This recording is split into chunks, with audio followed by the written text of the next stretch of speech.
Morning. Thank you for giving me this opportunity to, be in this surrounding and on the radio again. Have this kind of discussion. Yeah. Give us a bit of a brief background of your roles, your career, really, and what you do in your role as a clinical psychologist.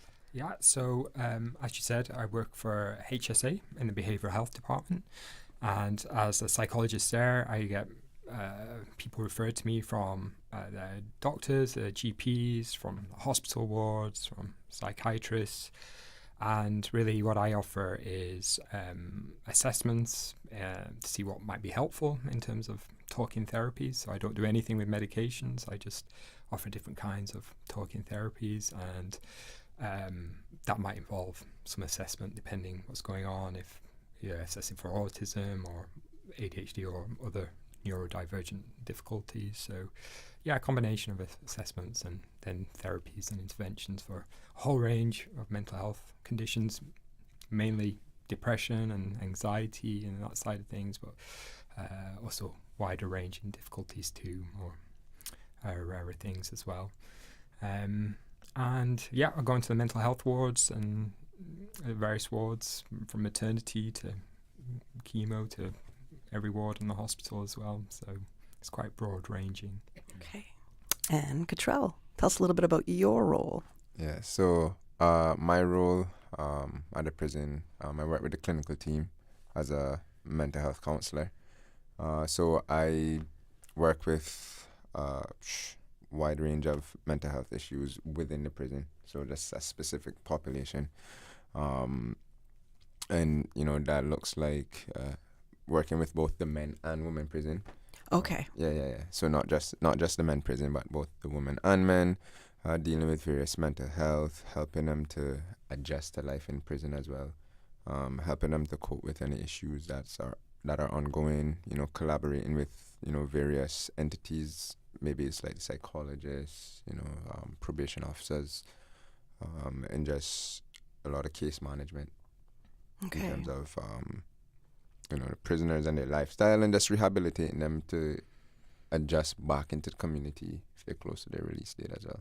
Okay. I can imagine that's a pretty challenging role, because it is dealing with prisoners, so there can be a lot of hopelessness there, and just a certain mindset that you can get into once you are in prison that can be, I guess, challenging to come out of. So yeah. It's when anyone asks, I always just say it's different. No, it's different. Almost like it's a community within a bigger community, and so it's like a whole different world. Yeah. I I thank you both for really joining me today, because I really wanted to have men mental health professionals in the studios, where we are addressing Men's Mental Health Month, Awareness Month, and I realize I'm a woman. It is my show, so I got to be here, but I appreciate having you guys here to give the insights, and it's an important conversation for us to have. So I'm going to let our listeners know that if you would like to call in, if you have any comments you want to share, you are free to do so this morning. We're happy to take your numbers. They cannot be treating or counseling you. If you have anything towards that, please understand that.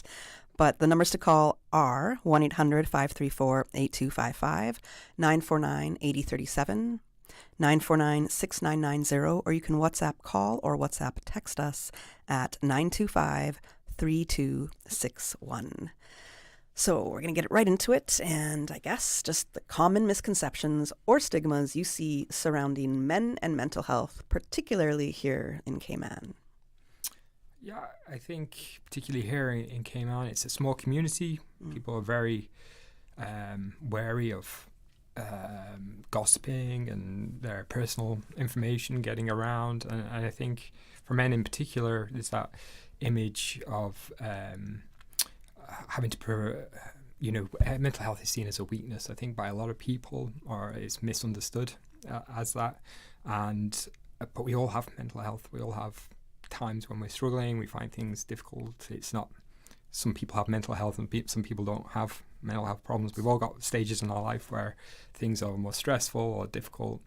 But I think particularly here in Cayman, there isn't a tendency amongst guys to talk about those things or to acknowledge that times might be difficult or hard, or there's various stresses going on, and people are very wary about their personal business getting out or in the community or being gossiped about. And I hear it all the time. People from a young age, as they're brought up, they're taught don't talk to your even your neighbours or things like that about things. I hear people being punished for speaking about where they bought a toy from, and that they bought a toy secondhand from a yard sale, and that might bring shame on the family that they're buying secondhand goods, so they're punished for speaking or having said where they might have purchased something. So if you're getting those messages from a young age, being brought up that you shouldn't talk or you shouldn't speak or let anything personal get out there, then those messages become quite heavily ingrained, and people learn,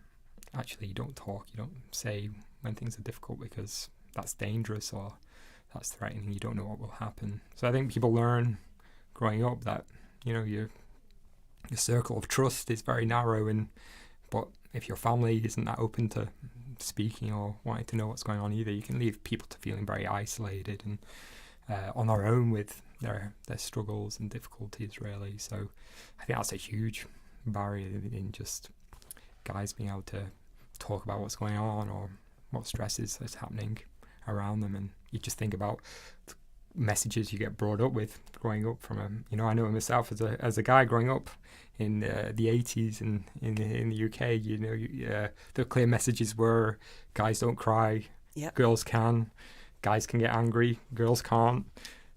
Those messages get heavily ingrained, and from a societal perspective, but also within your own family cultures as well, as to what's acceptable and what's not. So I think that's a huge barrier, and people can even lack the language to then know how to even describe their experience or what's going on, because they're so not used to talking about it or just performing and trying to.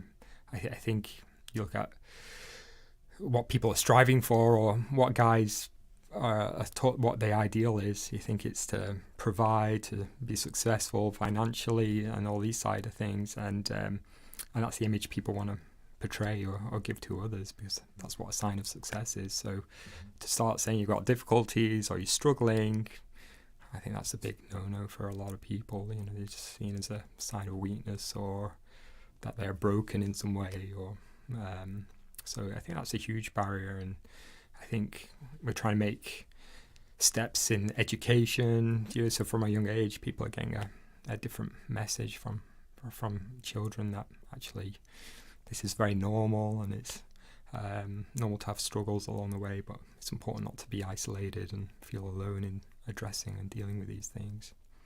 I think you've really hit something like the nail on the head right there. When young people when you're taught from a young age, particularly men, don't talk, don't let this outside the family, keep this to yourself. And then it's almost, you get this idea, I can't even talk to my parents or siblings. And if you cannot talk to those that are supposed to be closest to you in your family, your immediate family, how do you establish any trust at all? Yeah. If it gets brushed under the table kind of thing, how are you able to get anything out? And if you're learning that from really, really young, I can't imagine what that does inside of you, which might be a follow-up question. But I'm going to take that question now to you, Cottrel, which was the most common misconceptions or stigmas that you see surrounding men and mental health, particularly in Cayman. Yeah, I have to, agree with a lot of what Dr. Basson said. And I think a lot of the stigma surrounds the cultural norms, going back to what he said, the cultural norm, the cultural perception on men's, mental health, and that lack of understanding what men's mental health is, even from, a young age. I mean, for me growing up, I think it, the word the word that portrays any form of expression would have been soft as, you soft, Yeah. or, that form of invalidating one's feelings of any form of expression. So I think the overall theme too with the stigma is that aspect of manning up. You got man up. You have to you can't show any sign of weakness, as Dr. Basson said. You can't show any sign of just being vulnerable, right? It's always like this on the go perception, and I think the cultural values and the cultural aspects has a lot to do with it. I feel like it's embedded in the culture, and it makes it difficult for men to actually get out there. The ones that do come out and actually say something, big up yourself, because it's really hard to it's almost like a battle, like an internal conflict, trying to get yourself to go, but afraid what somebody gonna say. What if somebody see me? You know what I mean? What if the therapist judge me? Right? Like, those one of the things that... Is that a big fear with people that you speak with? Yeah, really? Yeah. Okay. That and also the lack of male therapists that's available too. I know, I've been trying in my reach outs. Yes, it's true. Yeah. So those cultural aspects, those types of channels that men would like to get into are just blocked or barricaded because of, as I said, the cultural aspects. You won't find like a lot of guys here going into that psychological field because it's not a field that is cultivated here or fostered here like that. It's more like the financial laws. So just even how mental health is seen and perceived on island, it's down the pecking order. So it won't be a priority to men to even engage in self-seeking behaviors, self-help seeking behaviors. So that's interesting, because when I guess when you look at like Maslow's hierarchy of needs, right, and that very bottom of the pyramid, which is just food, shelter, that safety, right, just the initial needs that you have to have covered. Yeah. I mean, we all try to cover that before we get to the higher up in the pyramid, where we're looking to take care of ourselves and better ourselves in ways. But if we can't take care of those initial needs right away, I mean, how do we ever get to kind of a self-actualization, a self-betterment, right? So there's a lot of pressures out there. Absolutely. That can kind of deter us from even seeking that help. We can't even focus on being able to go that way because, man, there's so much pressures just to take care of my family and keep a roof over my head and put food on the table, whether you're a single person or whether you're providing for a family or not. Right. I really want to touch on the cultural aspects, but we're going to get back. We're going to get to that point. We got to take a commercial break right now, so we're going to get to that point when we return from our commercial break. The Cayman Islands boasts of a long, colorful, and rich history. In tribute to our roots, Radio Cayman, the voice of the Cayman Islands, is pleased to bring you the Historical Vignette Series, brought to you by Rotary Central. For more than 110 years, Rotary members have used their passion, energy, and intelligence to take action on sustainable projects. The Cayman Islands, He hath founded it upon the seas. Samuel Osbert Bertie Ebanks, Certificate of Honor, JP, 1909 through 1996. Bertie Ebanks, like most of his contemporaries, started his working life as a seaman. Early in his career, he survived the sinking of the Vita Louise, on which he was an engineer. He became the Cayman Islands' first public health officer and sanitary inspector. Among his accomplishments were his insistence on sanitary disposal of household wastes and the immunization of the entire population against diphtheria and polio. With a budget of only £500, he eradicated the Aedes aegypti mosquito, which carries yellow fever, a feat that still baffles experts. Mr. Bertie served in the Assembly of Justices and Vestrymen as an elected member for West Bay from 1934 to 1942 and as a Justice of Peace from 1946 to 1959. He established the 4-H Club, the West Bay Cooperative Fishermen's Society, and the West Bay Reading Society and wrote a book, Cayman Emerges. In 1930, he organized the Basson Bay Sunday School, which was the forerunner of the Basson Bay Presbyterian Church. He was awarded the Queen's Certificate and Badge of Honor in 1976 in recognition of services rendered to his country. Since 1993, Rotary Central has worked diligently each year to provide quality bus shelters to our community. A traveling convenience to our school children, the elderly, young people going to work, guest workers, and visitors using the public bus. We, Rotary Central, help you, our advertisers, make it happen. Your marketing dollar travels a far way. Positioning your message, your product, your services, your presence in over 83 bus shelters. Every dollar you spend, every advert you place helps to build another bus shelter, providing modest comfort for Cayman travelers. Reserve space now on the only billboard medium in the Cayman Islands. Email rotaryshelters@gmail.com. rotaryshelters@gmail.com. The Bus Shelters, a partner in community convenience. Another inspiration program by Rotary Central Cayman Islands. Radio Cayman's historical vignettes was brought to you by Rotary Central. For more than 110 years, Rotary members have used their passion, energy, and intelligence to take action on sustainable projects. Looking for fresh, healthy food that's full of flavor? Then you've got to visit Kirk Market. Our dishes are made with fresh, high-quality ingredients. Enjoy vibrant mixed greens or satisfying pasta salads. Or try one of our delicious grill options like blackened chicken, spicy beef steak, or grilled salmon. Looking for something light and flavorful? We've got sushi rolls and poke bowls prepared daily. And don't forget to explore a hot bar or Billy Fresh salad at the salad bar. Stop by Kirk Market today for breakfast, lunch, or dinner and taste the difference. Eat well, live well with Kirk Market.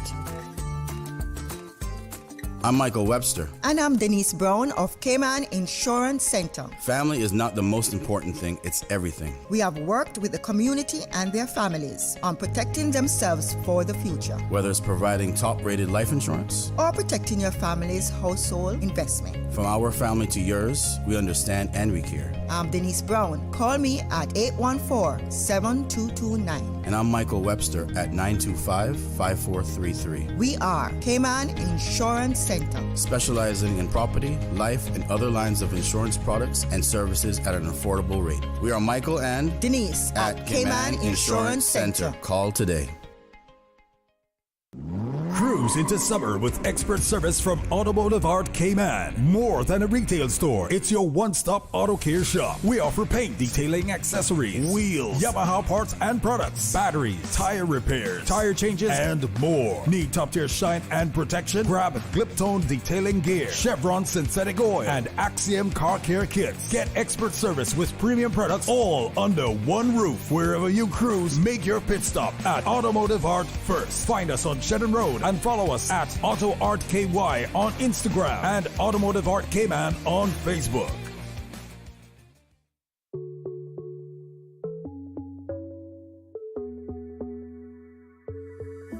It's the energy of we people, something pulsing inside. It beats in every soul, a feeling we cannot It's always pushing us forward, the limit up in the sky. There's rhythm in how we flow, a rhythm that can't be denied. It's in the feeling in our we talk. It's in the meaning in our spark. It is the thing that sets us apart, who we are. Cause the rhythm of life keeps pumping.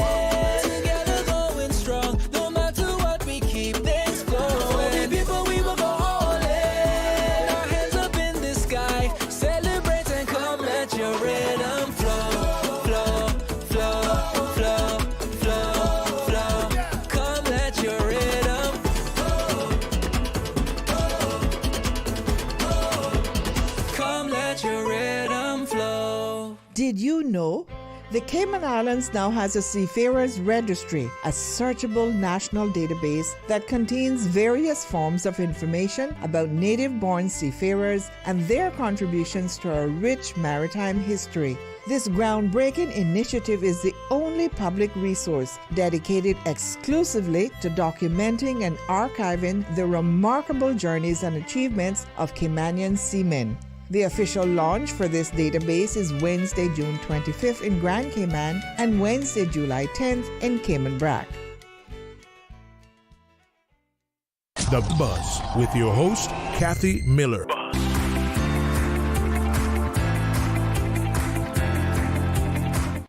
Welcome back to The Buzz. I am your host, Kathy Miller, and we are talking about Men's Mental Health Awareness Month, which is this June. And I have in studio with me Dr. Dominique Basson, a clinical psychologist with the Health Services Authority.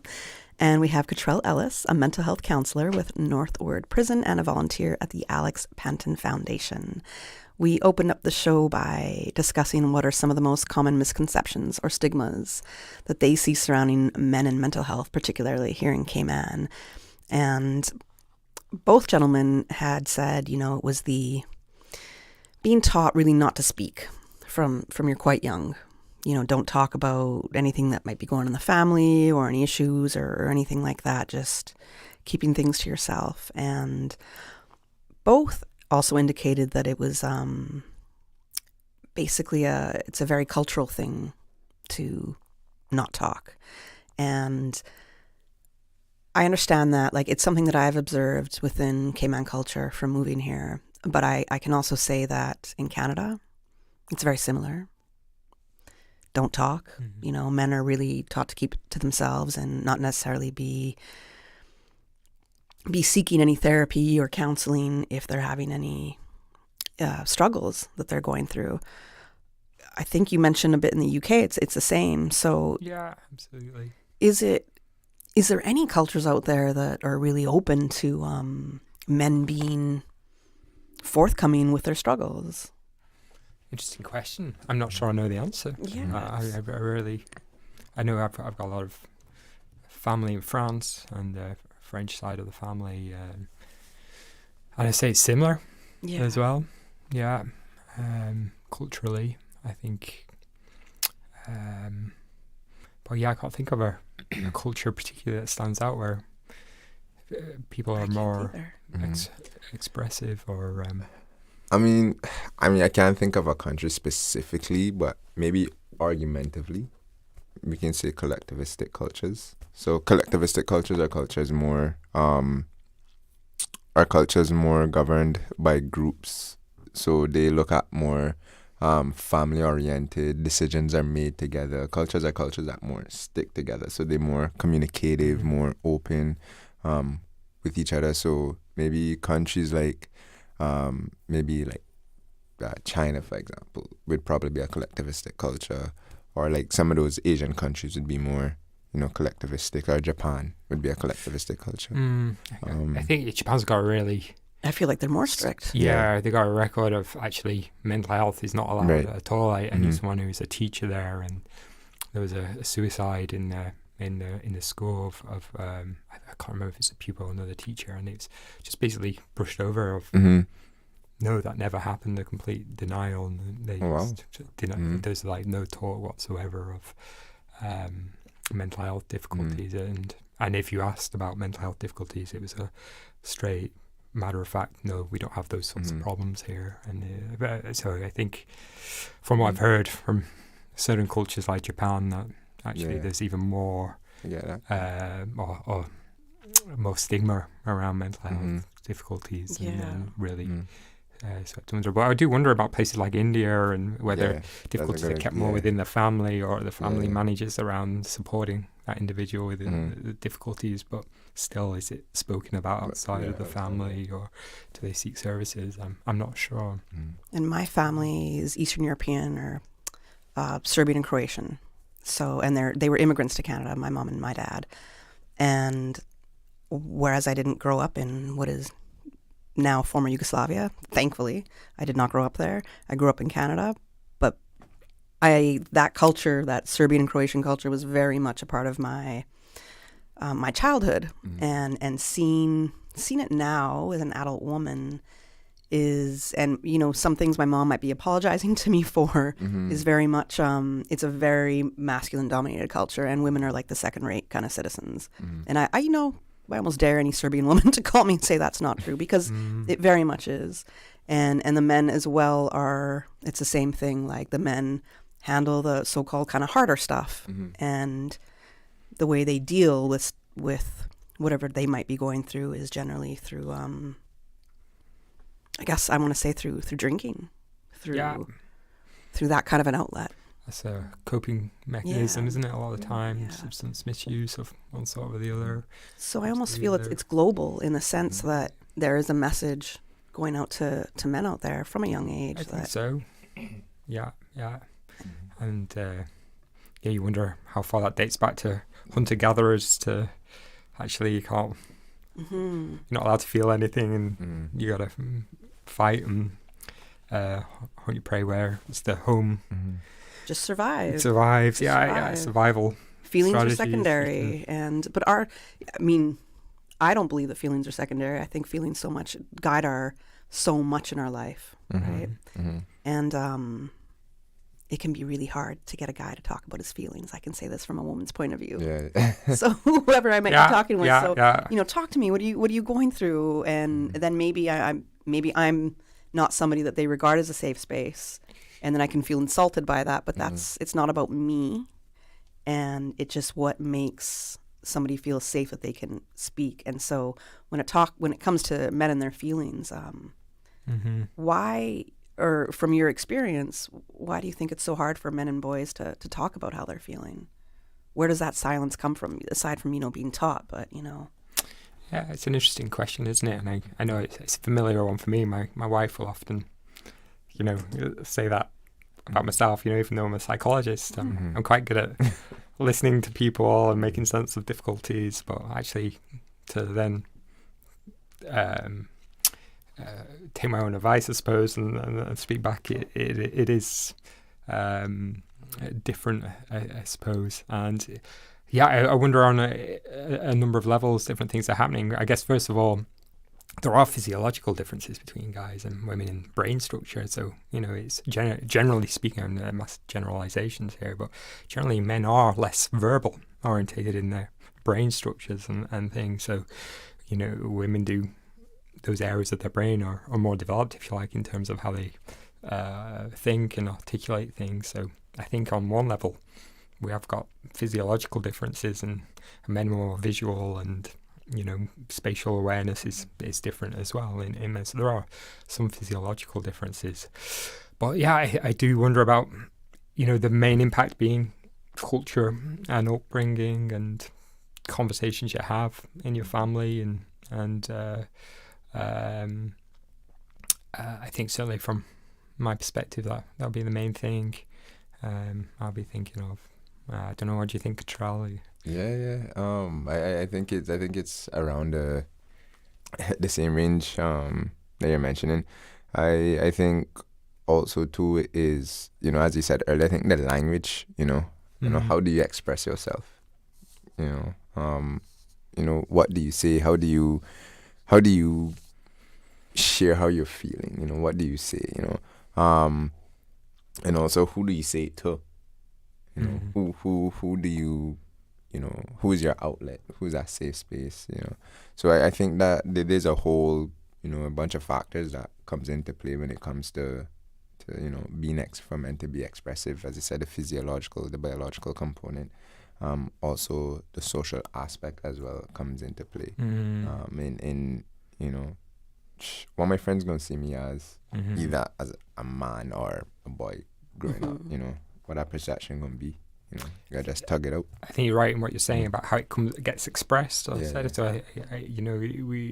notice that in older generations that actually how they express their difficulties and emotions will often come out as physiological difficulties, of complaints, of pains or aches, and it's almost like it's manifested in that way. So, and that does happen. Yeah, it absolutely does happen. Absolutely. I don't want to cut you off, but I've totally lost track of the time, and we're a little late for the 8 a.m. news, so my apologies. But I definitely want to touch back on that point, especially how it can manifest in the body and come out in different ways.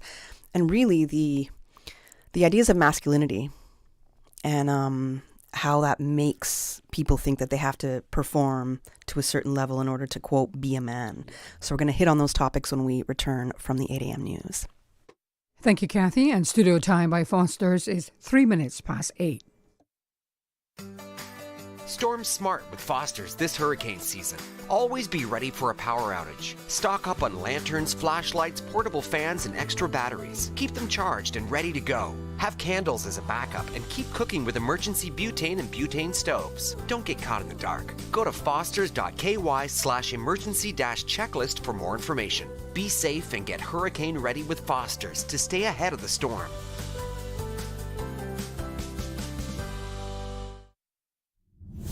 The voice of the Cayman Islands. 89.9 FM in Grand Cayman and 93.9 FM in Cayman Brac and Little Cayman. Silver wings shining in the sunlight.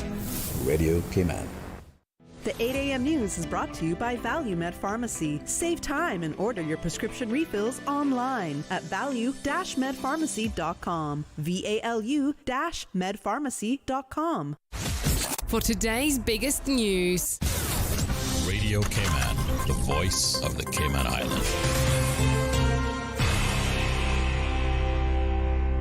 With your latest news, I'm Carsley Fuller. The trial of four men charged with smuggling more than 400 pounds of ganja started in Grand Court on Monday. Radio Cayman's Jevy Ebanks brings us his report. Crown Prosecutor Kenneth Ferguson formally opened the case against Barry Zaire, Corey Nikita Brown, Leon Neil Harvey, and Kamani Livingston Bonnick, charged with a single count of illicit trafficking of a controlled substance. In his opening, he told the jury that on Friday, the 20th of September 2024, the Jamaica Defense Force intercepted a vessel in international waters, some 56 miles east of Grand Cayman's East End. Upon boarding, JDF personnel discovered 10-gallon bottles of fuel and a strong odor of ganja, leading to the discovery of 31 packages of ganja totaling 476 pounds. The JDF requested assistance, prompting the Cayman Islands Coast Guard to dispatch 2 vessels. The drugs and suspects were transferred to the Cayman Islands Coast Guard station in Newlands and subsequently handed over to the police. The prosecutor told the jury that during interviews conducted the following day, 3 suspects remained silent. The 4th suspect claimed he was out fishing with a friend when their vessel encountered difficulties, leading him to board the suspect vessel. The case is expected to last for 2 weeks. Javi Ebanks, Radio Cayman News. Case is expected to resume at 10 a.m. today.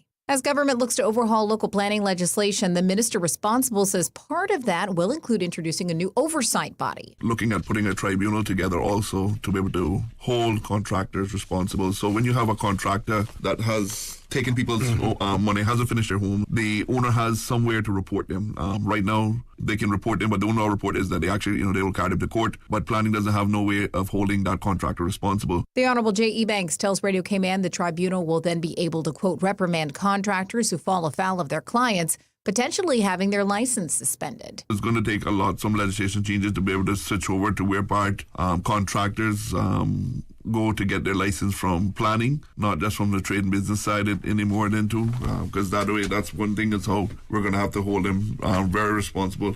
Mr. Ebanks says the ultimate goal is to shift planning into a more regulatory body. Figure if we allow the industry to grow that side of the market for us and allow us just to be the regulatory body, that's the way that we found that it's gone. PwC was a entity that did the report for us.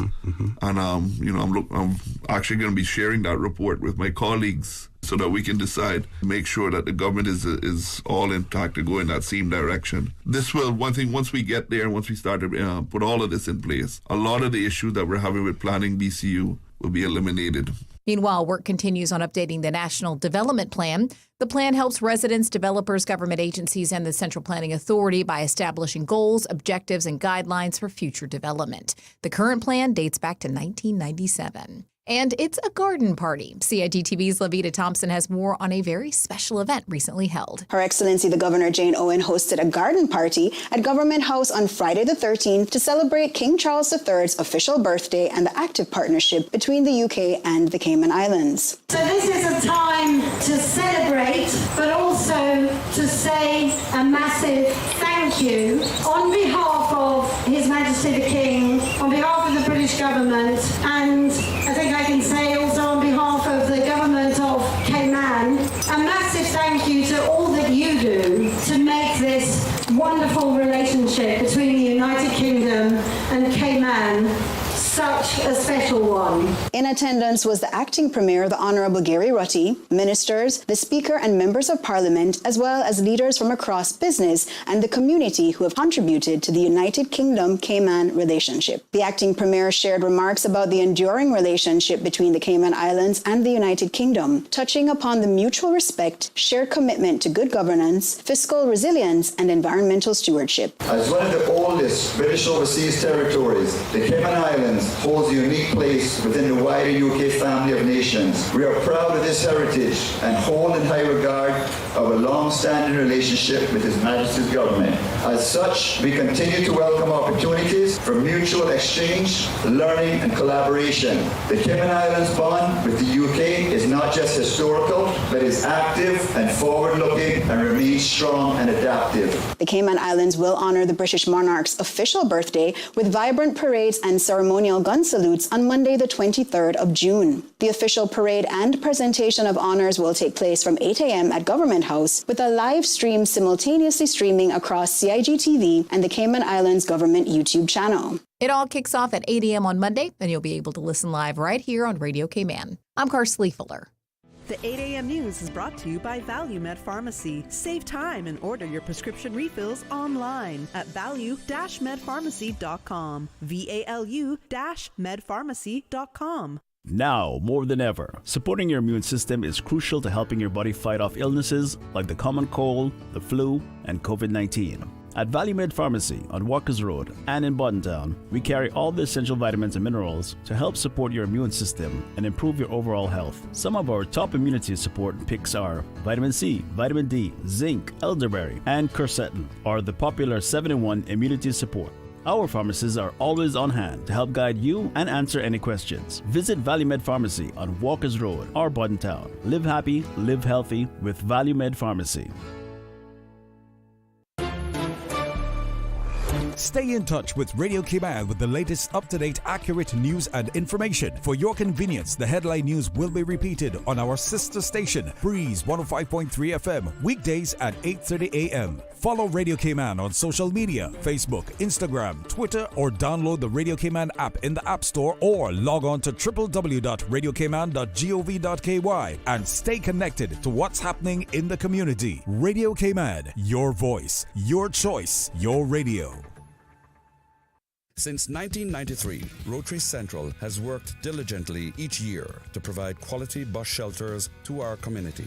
A traveling convenience to our school children, the elderly, young people going to work, guest workers, and visitors using the public bus. We, Rotary Central, help you, our advertisers, make it happen. Your marketing dollar travels a far way, positioning your message, your product, your services, your presence in over 83 bus shelters. Every dollar you spend, every advert you place helps to build another bus shelter, providing modest comfort for Cayman travelers. Reserve space now on the only billboard medium in the Cayman Islands. Email rotaryshelters@gmail.com. rotaryshelters@gmail.com. The Bus Shelters, a partner in community convenience. Another inspiration program by Rotary Central Cayman Islands. Your mornings just got a whole lot buzzier.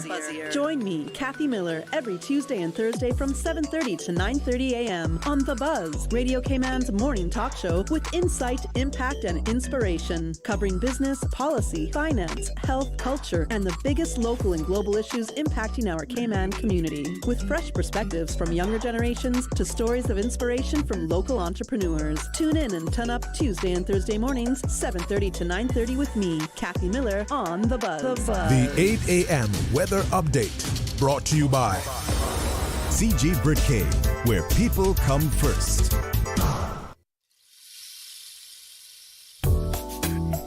Good morning. Let's see what the skies, seas, and wind have in store for us today as we take a look at the very latest weather report.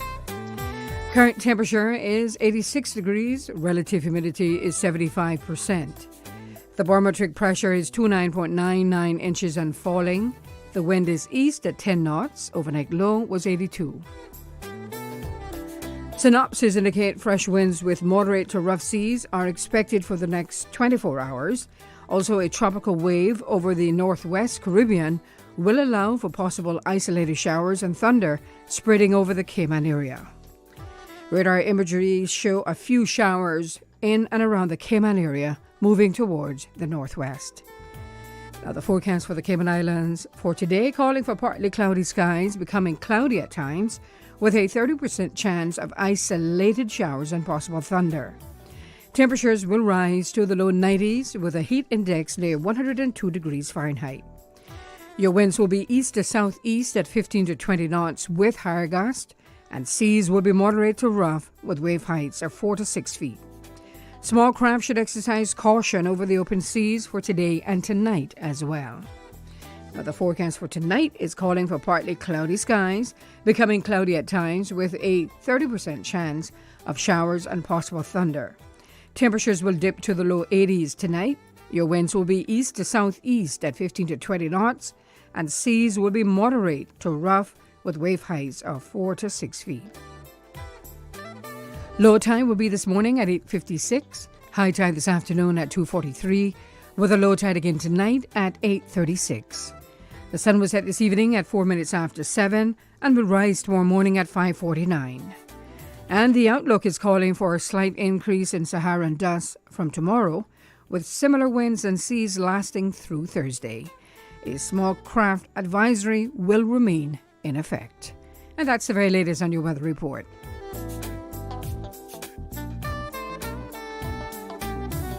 We were on the edge of a breakthrough. I knew the substance was extraterrestrial, but I didn't realize. Aunt Angie, what does this have to do with managing my insurance?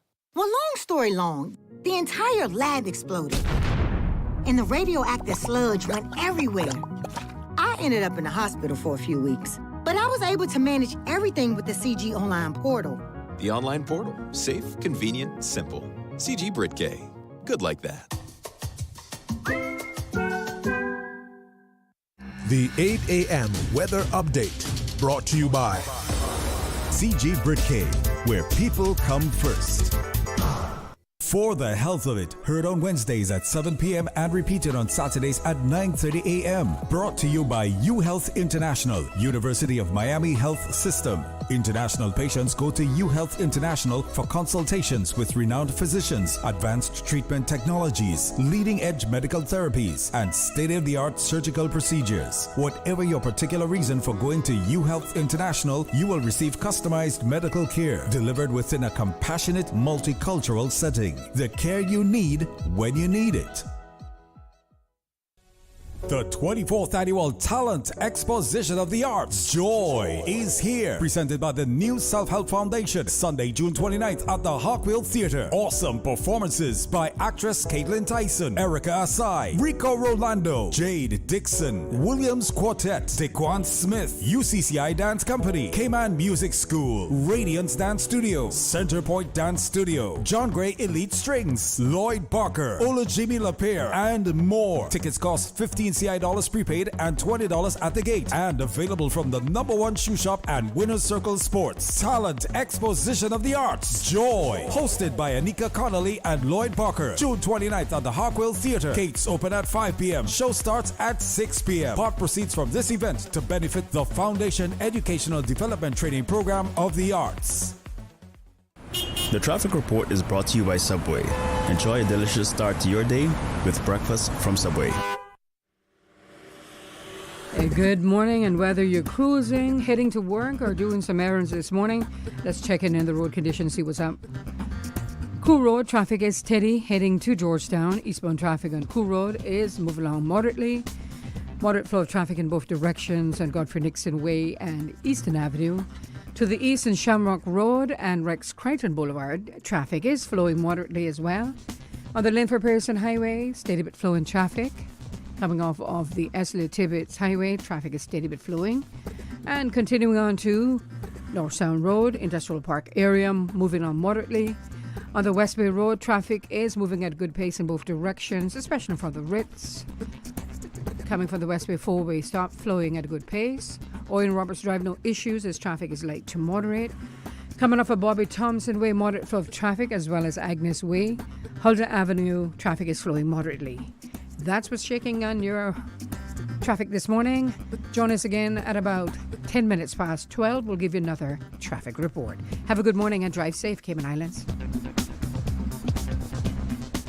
Hungry? Need Subway any time of the day? Yeah. We've got you covered. Subway at Anderson Square, Centennial Towers, and Countryside Shopping Village is open 24/7, serving up fresh, delicious subs anytime you need them. And for your weekend cravings, West Shore Center is also open 24 hours on Friday nights and until 1 a.m. on Saturdays, because it's never too late for a great meal. Skip the line and order ahead with the Subway Cayman Islands app, or get your favorites delivered straight to your door with Bento and Let's Eat. Fresh, fast, and always here when you need us. Subway, eat fresh. The traffic report is brought to you by Subway. Enjoy a delicious start to your day with breakfast from Subway. The Buzz with your host, Kathy Miller.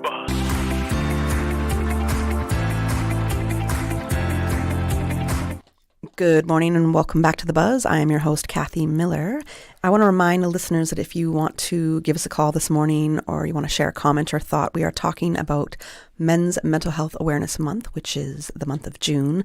The numbers to call are 1-800-534-8255, 949-8037, 949-6990, or you can WhatsApp us at 925-3261. You can WhatsApp call or WhatsApp text us there. Right before we went to the 8 a.m. news, we were talking about the difficulty that men and boys have about talking about how they are feeling and just keeping it inside. And Dr. Dominic, you were saying how that can manifest in other ways in your body. And I've learned through therapy that certain things that you do keep inside, whether it could be never wanting to forgive somebody or let go of a situation, and how that can harbor in you and cause illnesses. And I mean, I'm talking it could be rooted in cancer or inflammation in your body, and that's really scary to think of. How serious that can just manifest in your body and emit in other ways. So when it comes to keeping silent and seeing what this could do in your body, could you talk about that a little bit more? Yeah, so like you said, it manifests in different ways. If you think of the structures of the brain, you've got your brainstem, and then you've got the diencephalon that follows that controls your kind of monitoring your levels of your body of different chemicals and oxygen things. Then you've got limbic system around that, which is a huge part of your brain which basically processes emotion and understands relationships and everything you feel, everything that feels rewarding or punishing, everything like that. And then the separate part on the top of that is your cortex, which is all your thoughts, what we think of as our mind, our ability to worry, our ability to plan, our ability to go over events and ruminate and all that. But they actually can function all quite separately. So sometimes when we're dismissing what's going on in the limbic system, our emotions and things, it comes out in different ways. So it's sometimes we see that people can start to have seizures, for example, or they're not real epileptic seizures where they've got lots of random activity being fired off in the brain, but almost presents the same, like they'll collapse or fall over, or they might have pains in their body, like their body just tensioning and tightening up. There's a book called The Body Keeps the Score by Basson van der Kolk, and he talks about how past aversive experiences, trauma and things, you remember those events at a subconscious level in that limbic system I'm talking about, and it will come out in different ways as well.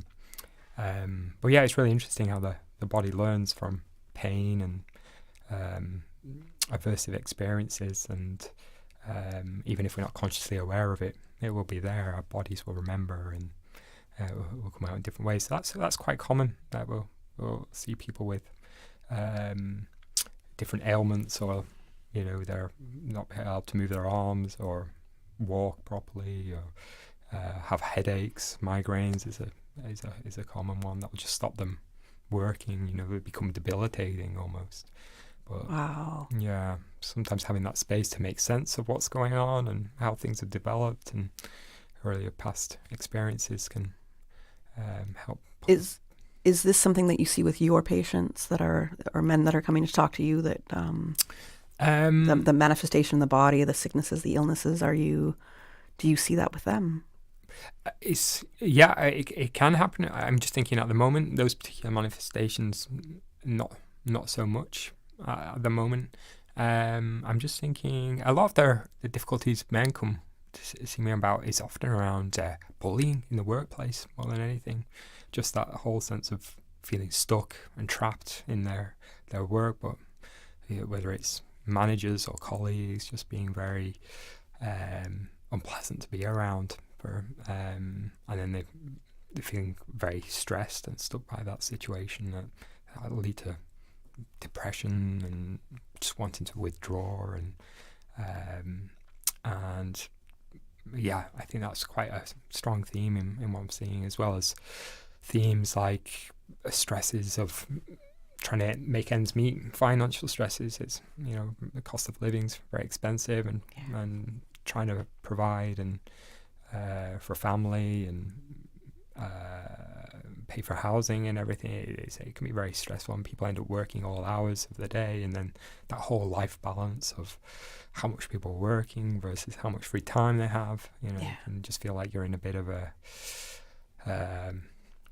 non-stop cycle, really, of going to work, going to bed, that side of things. Right.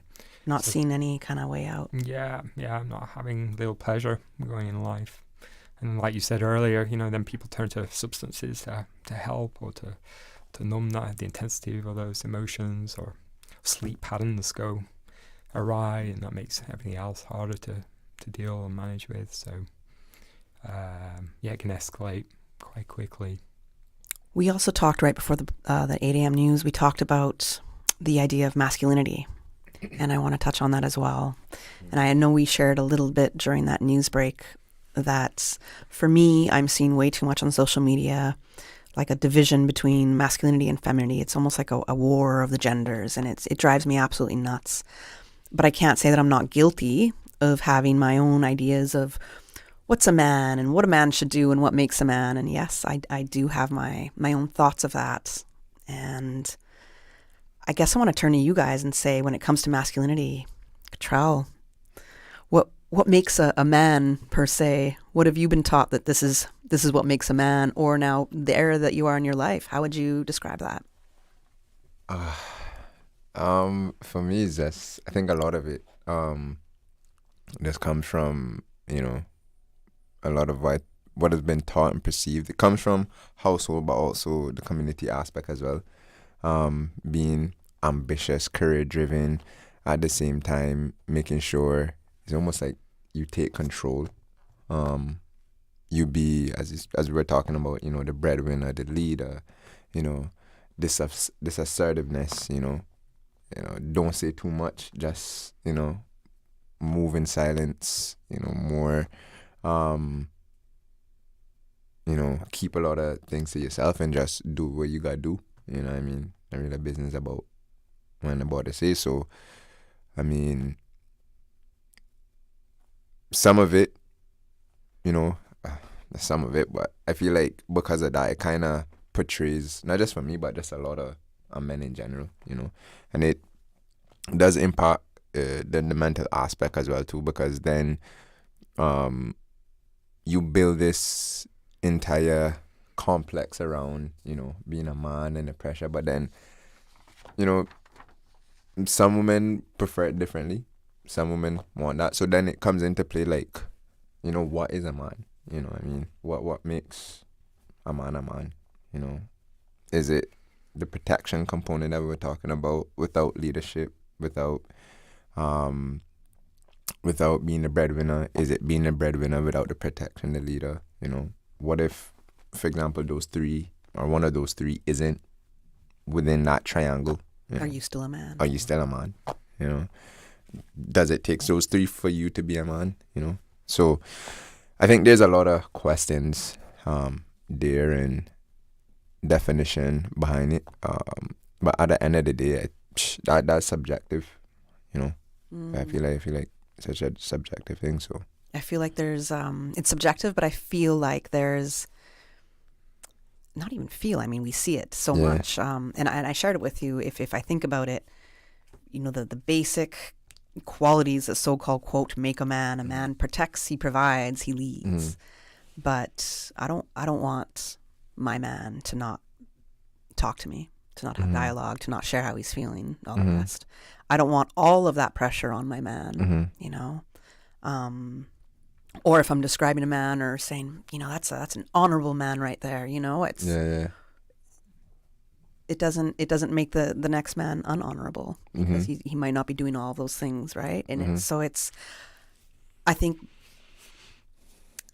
pitting people into certain definitions can be so detrimental, and what does that do to one's mental health? And now two different generations here, right? And two different cultures. So Dr. Dominic, I want to ask you, so when it comes to that whole quote, what makes a man question, how would you approach that?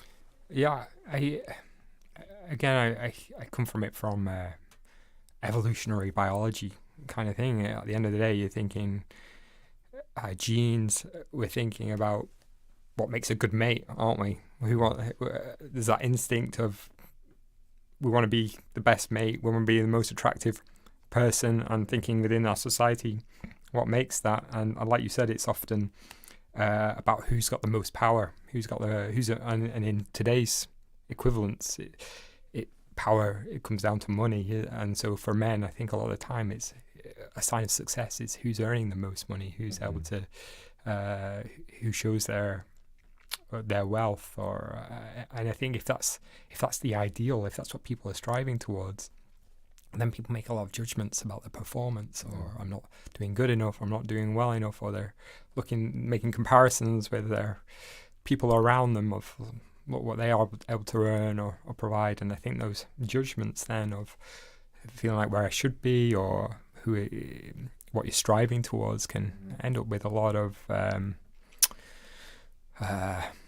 ill feelings towards yourself. That inner critic comes out, doesn't it? We've all got that voice that's there of, am I doing good enough? Am I a worthwhile person? Am I wanted? Am I desired? And then you can take into the factors of, back to childhood, what messages people have learned from growing up, in terms of, we think of it in terms of attachment theory, how your caregivers around you, how the people see you around you, whether you feel valued, whether you feel important, whether you feel wanted, whether you feel a bit of an outsider and that you don't belong. And I think you carry those messages for a long time from early years. But yeah, I think that's what... I think that inner critic is such a good point to bring up, because we all have it. Yeah. And the big thing to remember is we ourselves never put that critic in our head. Somebody else did. Yeah. And it could, I think only a couple years ago that I was like, hold on, wait a minute. I didn't do this to myself. Why am I speaking to myself like this? And learning to shift that conversation in my own mind has been like the hardest thing in the world. Yeah. I can't imagine people who are really, really, really suffering with that. I can't. I can't do that on my own. Yeah. We definitely learn that way of relating to ourselves and the inner critic. Yeah. We got to go to a commercial break right now. When we come back, we're gonna go on to really talking now. I wanna hit on the points of what you're hearing most about people who do come to you when you go to speak with people at Northward, what they're struggling with the most. I know you touched on workplace bullying as well, Dr. Dominique. So we're going to come back to these themes after this commercial break. Looking for fresh, healthy food that's full of flavor? Then you've got to visit Kirk Market. Our dishes are made with fresh, high-quality ingredients. Enjoy vibrant mixed greens or satisfying pasta salads. Or try one of our delicious grill options like blackened chicken, spicy beef steak, or grilled salmon. Looking for something light and flavorful? We've got sushi rolls and poke bowls prepared daily. And don't forget to explore a hot bar or Billy Fresh salad at the salad bar. Stop by Kirk Market today for breakfast, lunch, or dinner and taste the difference. Eat well, live well with Kirk Market.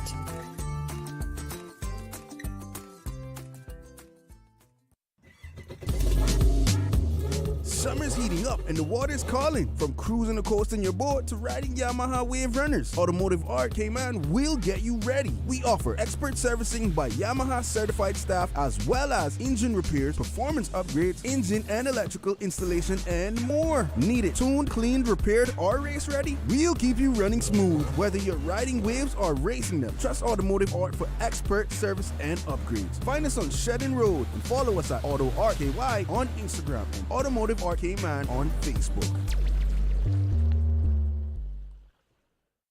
The Lions Club of Grand Cayman is proud to continue to serve our island community. During the last Lionistic year, they successfully carried out community projects like the Prostate and Colon Cancer Awareness Campaign, site screenings, spelling bees, swim meets, and the community food pantry. The Lions Club of Grand Cayman looks forward to continuing their service during the 2025 Lionistic year and for many more years to come. The Lions Club of Grand Cayman.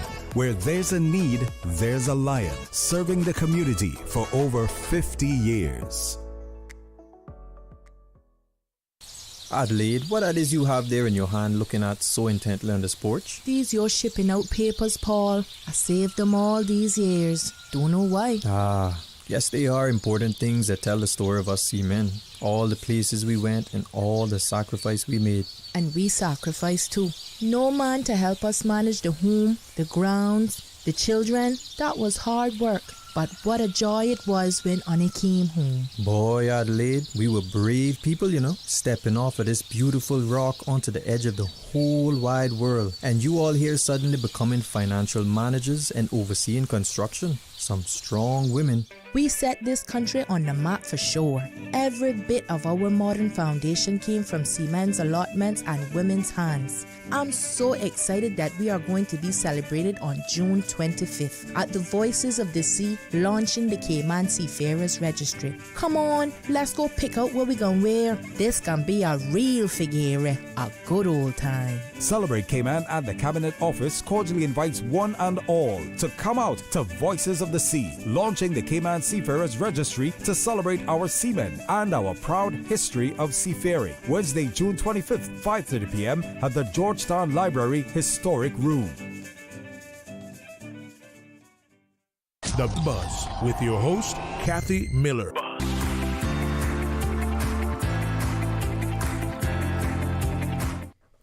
Good morning. Welcome back to The Buzz. I'm your host, Kathy Miller, and we are talking about men's mental health awareness. And yes, I might have started to get a little teary. I told you it's going to be that kind of conversation that just, it absolutely gets me a little bit more in touch with my emotions than I need to be sometimes, especially on air.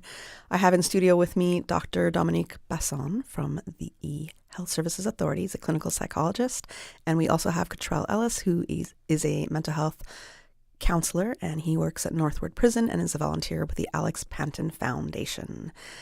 Now, I want to go to, particularly, I want to focus, we spoke a little bit about Cayman and what we see in the culture here and what you guys are hearing, but when it comes to the biggest mental health challenges that men in Cayman are facing today, from all ages, whether it's the financial stress, the job insecurity, Dr. Dominic, you had mentioned workplace bullying, there's relationship breakdowns, there's isolation.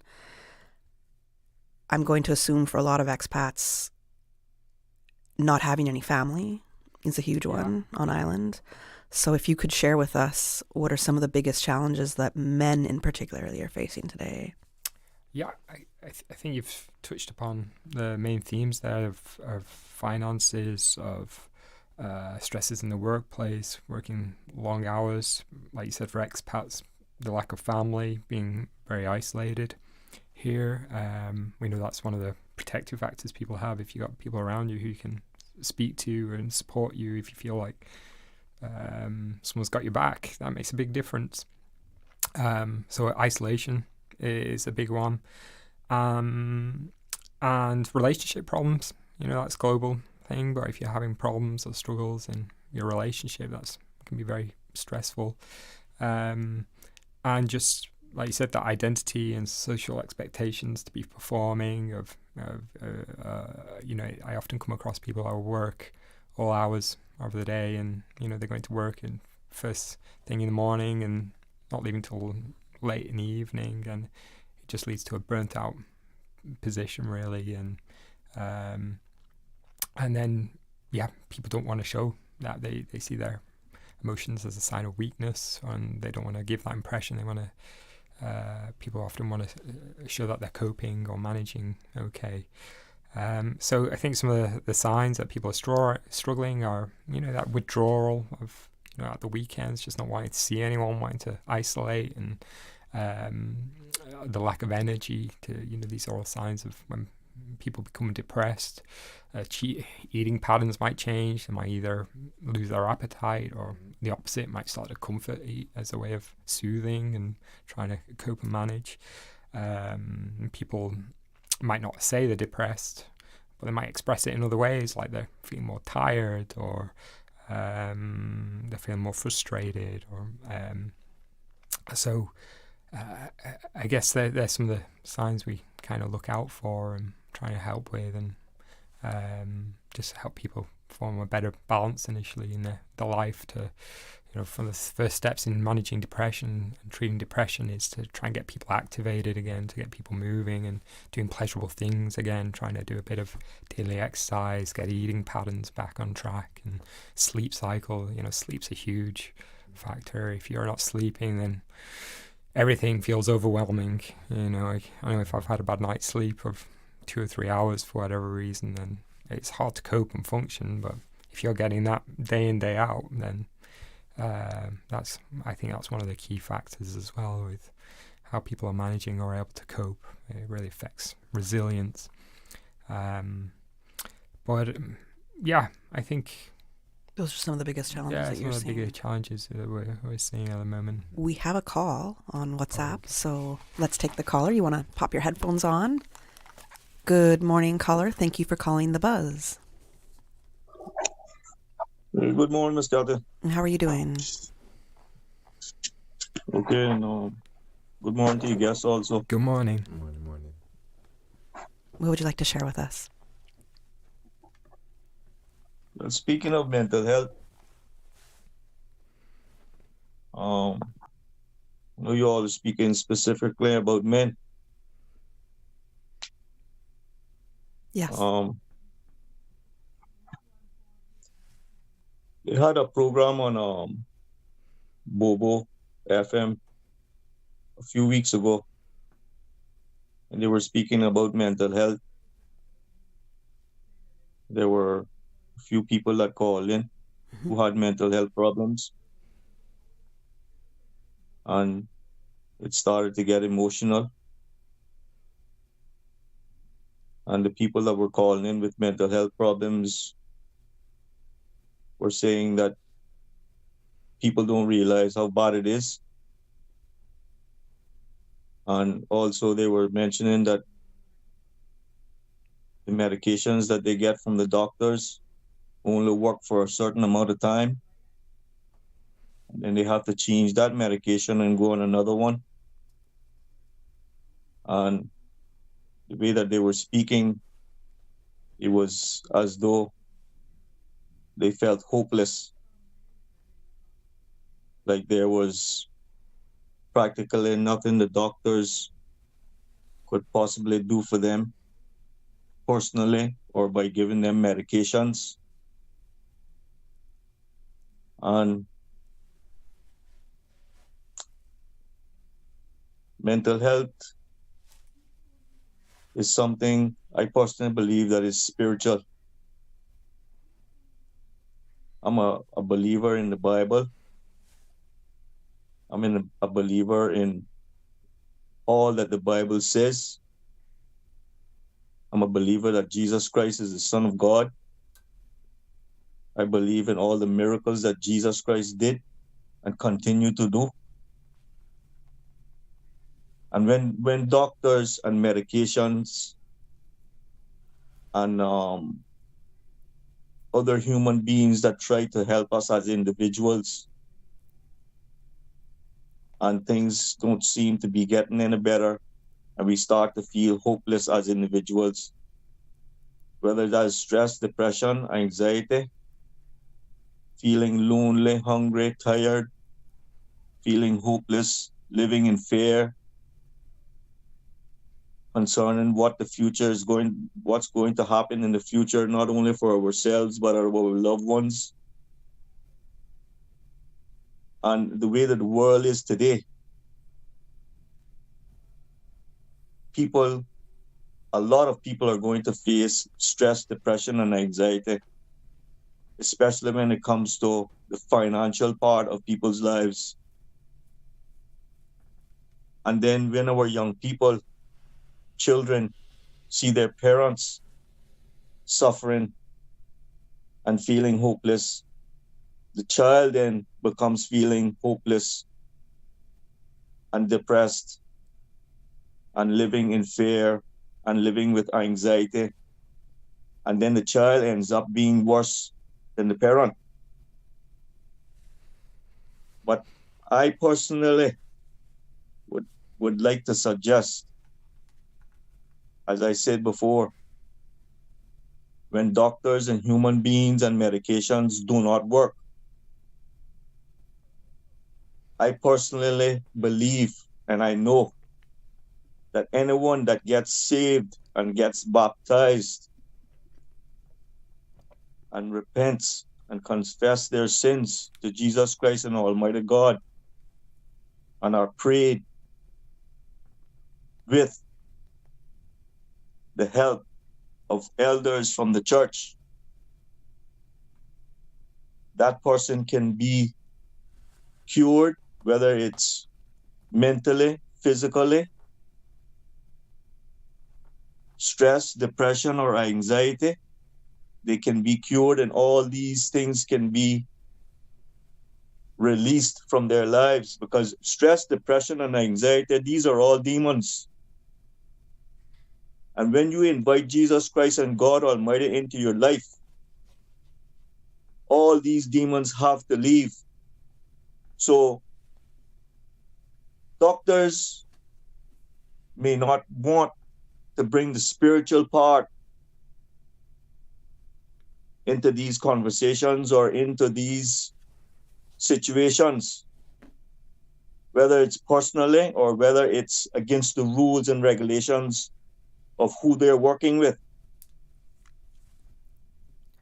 Okay, caller, thank you. Thank you for sharing your thoughts with us so far on that. I just want to interject here and say I do know of a man who was very much involved in his church, who was quite depressed, who was getting therapy and was also on medication and still took his life. But you bring up a point that we also need to discuss, which is faith. And a lot of the time, if you're feeling like this, faith, there's almost threats, I want to say. It could be in the Bible. I look at it as almost a threat, and it's something that I struggle with, that if you do decide that you're going to take your life, that you're going straight to hell. I mean, that's the one of the scariest things that a person of faith can hear. And so it's that shame, holding on to that kind of shame that I'm feeling like this and I really can't talk to the church. That's a real struggle. And especially in this very Christian society, that's a real struggle. So I'm going to ask our professionals here how you would respond to, to that caller, but to somebody who is a person of faith that is struggling. Yeah. How do you try to approach that? I think the caller brings some good points in that, for a lot of people, faith is central importance, and they do get a lot of support from that community, and we encourage pastors and things to talk about mental health issues, and I think those key figures in the community are really important to encourage to talk about men's mental health. It's a protective factor for a lot of people. It can increase hope, it can increase a sense of safety. I think if someone's got a strong faith in that side, for a lot of people, they talk about the positive effects of that and the community around them. At the same time, some unhelpful messages you get are when someone does take a risk and discloses they're having difficulties and they're told just to pray about it. And it almost shuts down that conversation. It's almost, I don't want to hear about it. You pray about it, and then your difficulties will get resolved. And I think if there's one key thing I'd say, well, yeah, do pray about it, but talk about it too. Don't shut down that conversation. You know, keep it going. It's not going to just resolve in that way. And yeah, medications, the evidence-based show for a short time, you know, period, people don't have to be on medications for years. For a short period, they can, you know, antidepressants and things like that just help to relieve the intensity of an emotion for some time. So if it becomes very debilitating and people aren't leaving their house, and reducing the intensity of that emotion, numbing things for a little bit, can help just to then get into healthier patterns and become active again. So I guess the evidence shows us they're helpful for time periods. We're gonna skip the next break because I feel like the conversation is getting interrupted right now, and I know that we want to hit some points. So we'll attach it to the 9 a.m. news. How's that? Are you okay with that? Right before the 9 a.m. news. All right. So Cottrel, if you want to give us your thoughts on that call. The spirituality component, especially within therapy, psychology, is very interesting because, as Dr. Basson said, it helps to give meaning to life. It helps to give a bit more meaning and, you know, definition to, you know, to what life is. Hope, you know, it's a protective factor, that positive aspect in facilitating somewhat of a motivation to keep on going, to keep on living, despite no matter, you know, how tough the struggle may be. I think one of the theoretical components I have been diving into lately is this humanistic framework, as you spoke about earlier, like Maslow and the self-actualization, and, you know, Carl Rogers, and, you know, the whole therapeutic works. And one of the persons, Viktor Frankl, I think his name is, he was the founder of logotherapy, which looks at meaning in life. And one of the things he said that the meaning, life is not just about power and pleasure, but it's understanding the meaning and finding your meaning. And it also leads to that spiritual component in understanding, you know, what life means to you, you know. And if you're going from the spiritual perspective as well, you know what God has provided for you, you know, and understanding that necessity and working towards. And as you said, yes, prayer is good, but also talk about it. Yeah. You know, prayer is good, but talk about it.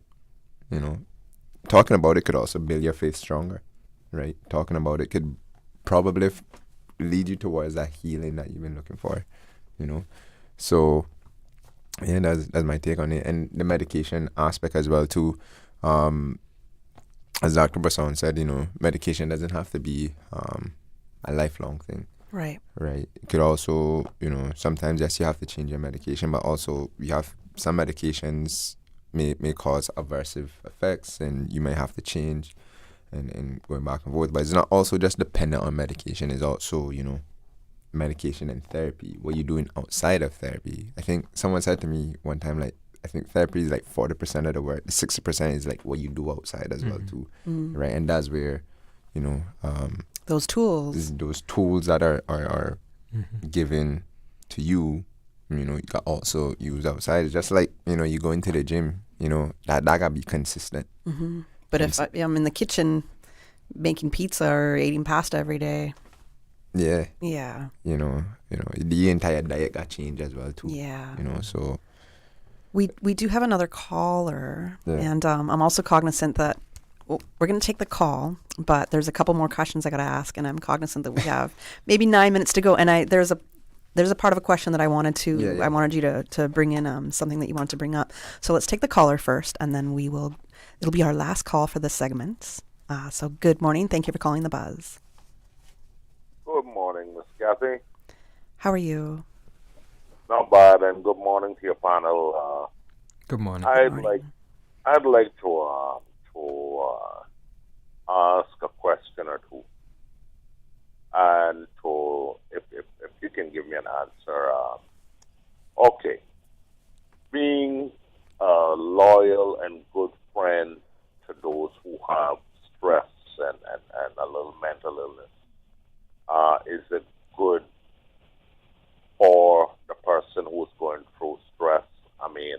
I assume it's good. And also having patience with the persons, and even when they're talking and it doesn't seem to be making sense, you still go back time after time, and you go and visit them, and then try to keep on talking to them. So I assume that talking to them and getting answers and stuff like that, and being a good and loyal friend to people who have stress and have a little mental problems, I assume it's good for them. So I'd like to get an answer on what your response is to that. What your response is to that. Yeah, I think you're absolutely right there, that being present for your friend, offering that connection with them is really supportive, really helpful. You don't have to have the answers, you don't have to have the solutions, but I think just being present, being aware of what's going on for that person, then being able to speak freely is just very therapeutic in itself. So you don't have to give solutions or answers to things, but I think just that support and being available to for your friend to speak to is going to be of central importance. And just, I think, when you voice your difficulties, often your mind is very good at finding its own solution or finding a way forward, but it needs that space to just air it and be able to articulate what's going on a little bit. So I think that space you're providing for your friend is going to be very helpful to him. Mm-hmm. Did you want to add, Cottrel? Yeah, I agree. Yeah. 100%. Yeah. I think it's important to understand you can be an ear, just an ear, mm-hmm. or, maybe ask that person, you want me to offer any solutions, because mm-hmm. it could be different, right? Yeah. I might not want to hear any solutions, but I just need to vent to you or talk to you. Yeah. And then perhaps if I am that listening ear and I've gone through something similar, and say, hey, I've gone through this too, just that feeling of, okay, I'm not alone. Yeah. You have gone through this. Mm-hmm. It takes some vulnerability, but trust on our part to be able to do so. There is a question that came in from, we're getting some calls now, but I'm so sorry we can't take them, guys. We're going to end this segment in a few, and there's a couple things we got to get through. But thank you so much for your calls and for listening. There's a question that came in through WhatsApp that said, how can a parent help an adult child that doesn't want to get help? Would it be helpful for the parent to seek counseling on how they should help their adult child? That's a good question, isn't it?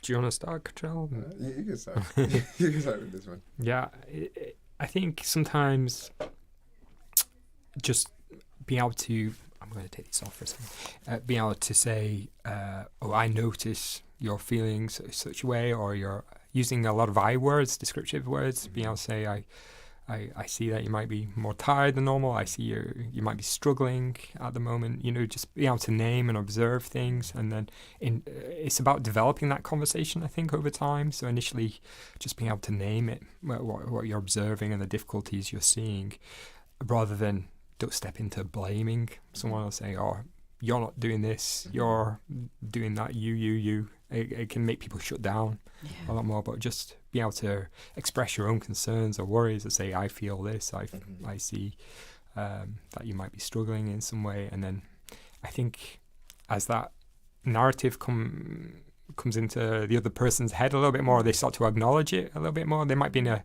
pre-contemplative state, we call it, before they actually acknowledge there's a problem. But starting to name it and describe it and put it into words for them, they might enter a stage of what we call contemplation, mm-hmm. where they might actually start thinking about, okay, what are the options? What can I do about this?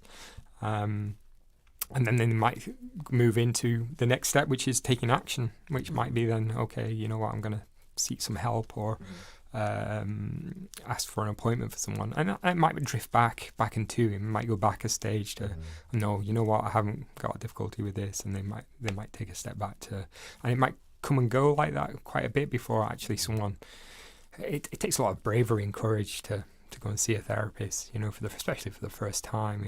Everyone I meet for the first time is very nervous and anxious and very wary, especially if they've never had experience before. So it takes a lot of courage to be that vulnerable. So I'd say introduce the conversation, name what you're seeing, but realise that might take some time as well for someone to get to the place of wanting to act on that or recognise there's an issue or a difficulty. Thank you. Cottrel, there was a question I asked earlier about when you're talking to men in Cayman about their mental health struggles, what are the biggest challenges? And you had said to me, especially with the younger men and the cultural identity. Yeah. And I would love for you to touch on that. We only have maybe 3 minutes left, and that's me going over the 9 a.m. news. So 3 minutes left because I have one more question after that. Yeah. That's a whole topic on itself, to be honest. That's a whole picture because... So I can have you back. Thank you. Yeah. Because the whole, mental health, culture, and identity, it's significantly overlooked in how culture plays a significant role. And I think the issue that we have here too is the dilution of our culture, right? And it's quite difficult for even young men to associate themselves with being Caymanian and what that identification looks like. And then when you have that confusion, then it's like, who am I? Who am I as a person growing up? Because you go to other Caribbean countries and men could probably associate themselves with their culture, their identity, and you can see that, right? And they pride themselves in that, right? But when it comes to Cayman, how do we as young men, associate ourselves with culture? And how do we develop an identity that we feel comfortable with, secure with? We don't have to think about, I can't probably speak my accent here, or is it, So there's a lot of things to go in there. As I said, we don't have enough time to actually expand on it, so I kind of rush in, but there's a lot to it, I think. Yeah, well, I'm definitely going to have you back so we can explore that a lot more. Yeah. And so I've had several questions that I can't get to, especially, what men should expect when they are going to seek therapy. Some of the tools that we could talk about. But one thing that I do want to ask is, you said, Dr. Dominic, that when people are really wary when they come to you, first, especially for counseling or for any therapy. I don't know what it's like for you, Cottrel, but in learning how to create safe spaces for people. And I think it's so important because especially right now in our community, there's a whole lot of speculative talk going on, a lot of talk, and it can triggering talks for some people. How do we help to create a safe space, whether we're talking about something that might have happened to somebody that might have taken their life, or somebody that's just feeling really down and really low? What is your suggestion in how to best create a safe space for them if somebody is going through something? And then we want to share the helplines, yes. I think one of the the ways to create that safe environment is one, check-in, checking on that person, checking on that friend, let them know, like, look, I'm here for you. You should talk to me about anything, let me know when you're ready to talk. Just using comforting language to get them feeling, let them know that you're safe, or even pinpointing, as Dr. Basson said, pinpointing certain things that I noticed that you've been, I haven't seen you in a while. You used to come to this, but I don't see you anymore. Or you're not saying much as you used to. Just learning certain changes, and also being aware of who you can talk to, being aware of who you feel comfortable speaking with and speaking to, and creating and building that area of trust. Okay. Yeah. Dr. Dominic, did you want to add? Yeah, but I suppose when people come to therapy, it's protected by a lot of rules and boundaries, so people know it's private and confidential, and notes can't get read by any other doctors in the hospital and things like that. So it's very protected, safe space. In the community, I guess those same rules aren't so. People don't have the same sort of control, so they don't know what's going to happen with their information. I think that's part of the barrier, is that people are worried about gossiping or talking. And I think that, like you said before, that shared vulnerability sometimes of being able to express, this has happened to me too, or I've had these difficulties. I think that can help just increase that sense of safety and trust between people in what they share. Right. Yeah. Okay. We've just kind of scratching the surface. There's some helplines that we wanted to share. So there's a kids helpline as well. Oh, wait, do I have the kids helpline? There's Caymines. Yeah, so let's get the kids helpline. I don't think I did. Cayman is a service run by trained volunteers. It's a helpline for anyone who wants to call. The number is 1-800-534-6463. So that's 1-800-534-6463. And no, I did not find the number for the kids helpline off the bat. Oh, yes, I did. Okay. It is 649-KIDS. 649-5437. So that is the kids helpline that the Alex Panton Foundation has supported. And they are available from Thursday to Sunday from 3 to 9.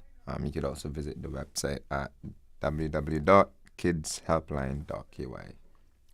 Thank you, gentlemen, both for joining me this morning. It's an important talk to have.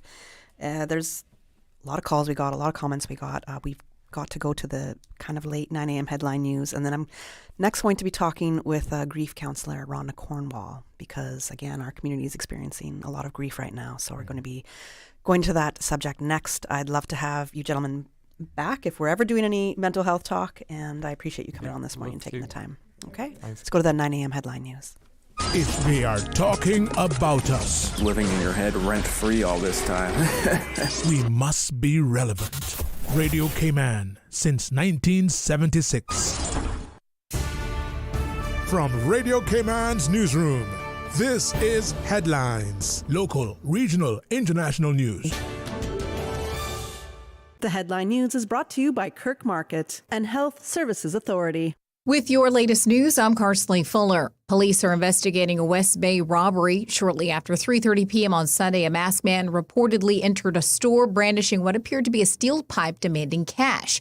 He was confronted by a member of the public when he was fleeing near Scholars Park, but he took off, dumping the register but taking a small quantity of cash. U.S. President Donald Trump says, quote, "We're looking at better than a ceasefire between Israel and Iran," after warning people earlier to evacuate Tehran. Israel and Iran are exchanging fire for a fifth day. Iranian military report explosions in Tehran overnight, while Israeli military says Iran fired 30 missiles at the country.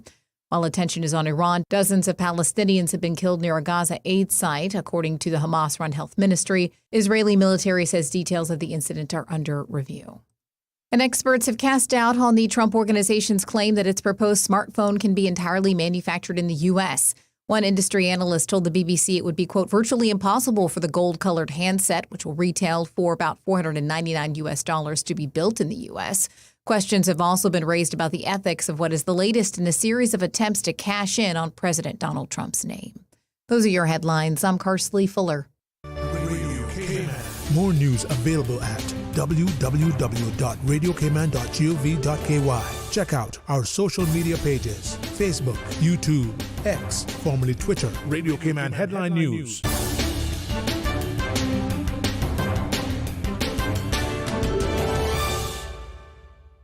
The Health Services Authority would like to thank you, the Cayman community, for voting us the Best of Cayman Islands 2024 in 13 medical categories. As the largest and longest healthcare provider in the Cayman Islands, we have been caring for you for many generations, helping the people of our islands live longer, healthier, and happier lives. At HSA, we are committed to caring for you. For more information, visit hsa.ky or call 949-8600. Looking for fresh, healthy food that's full of flavor? Then you've got to visit Kirk Market. Our dishes are made with fresh, high-quality ingredients. Enjoy vibrant mixed greens or satisfying pasta salads. Or try one of our delicious grill options like blackened chicken, spicy beef steak, or grilled salmon. Looking for something light and flavorful? We've got sushi rolls and poke bowls prepared daily. And don't forget to explore a hot bar or Billy Fresh salad at the salad bar. Stop by Kirk Market today for breakfast, lunch, or dinner and taste the difference. Eat well, live well with Kirk Market.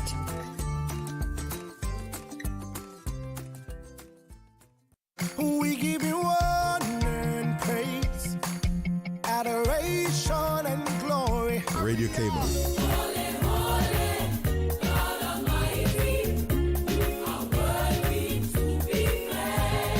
Praise time. Praise him, praise him. Come on, let's praise the Lord. Come on, let's praise the Lord. Praise him in the morning and in the evening. Oh, let's praise the Lord. Praise time in the morning. Praise him, praise him. Weekdays 6 to 6:30 a.m. Radio Cayman, waking you up. Rock my soul in the blues of my favorite. Rock my soul in the blues of my favorite. Praise time. I know he cares. He'll always be there.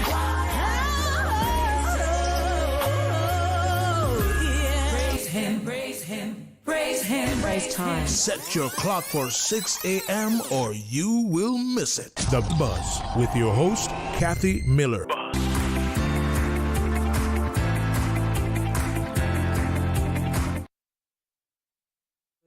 Good morning. Welcome back to The Buzz. I am your host, Kathy Miller. And now in this segment, we are going to be talking about grief. It's a conversation that many in our community have been quietly navigating, or grief at least is something that most of us, a lot of us, are quietly navigating right now. Over the past 2 weeks, the Cayman Islands has been shaken by the disappearance of our friend and colleague, Angel Harris. And we don't know what has happened. There's a lot of unanswered questions, but there's a lot of grief that people are feeling and going through. And so the emotional impact on our community is very, very real. So joining me is Rhonda Cornwall. She's a grief counselor here in Cayman. And she's going to help us understand the different layers of grief, especially when it does involve someone in the public eye and when closure still feels out of reach. This discussion is more about support and understanding and healing wherever you may be on your own journey in grief, and understand that right now most of us are all on it, and in the different stages, and it's not linear. That's one thing I've definitely learned about grief. So good morning, Rhonda. Welcome to The Buzz. How are you doing today? Good morning, Kathy, and good morning to our listening audience. I am giving thanks. It is, another day, and so, I'm giving thanks. Yeah, me too. Yeah. Actually said that last night. Wasn't feeling that well, but I got some work done. I just was thankful that I could. Yeah. That enough of that strength came, and I was able to get it done. Yeah. And it's not the easiest time, and I know you and I spoke on grief last week, and I always love speaking to you. You have such a gentle nature, first of all, but such a gentle nature and just a really warm and kind spirit. So somebody that makes it really comfortable to talk about things that can be really sad. Yeah, thank you, Kathy. And, the truth is that, grief is a very normal, natural part of our lives, right? And we're going to experience grief at some point. In fact, I would venture to say that we're experiencing grief probably on a daily basis, and we just don't recognize that that's what we're experiencing.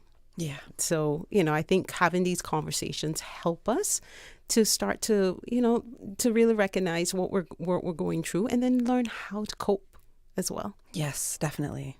I think we're in an era, we're in such a strange time right now, and there can be a numbness that we go into, or a disassociation.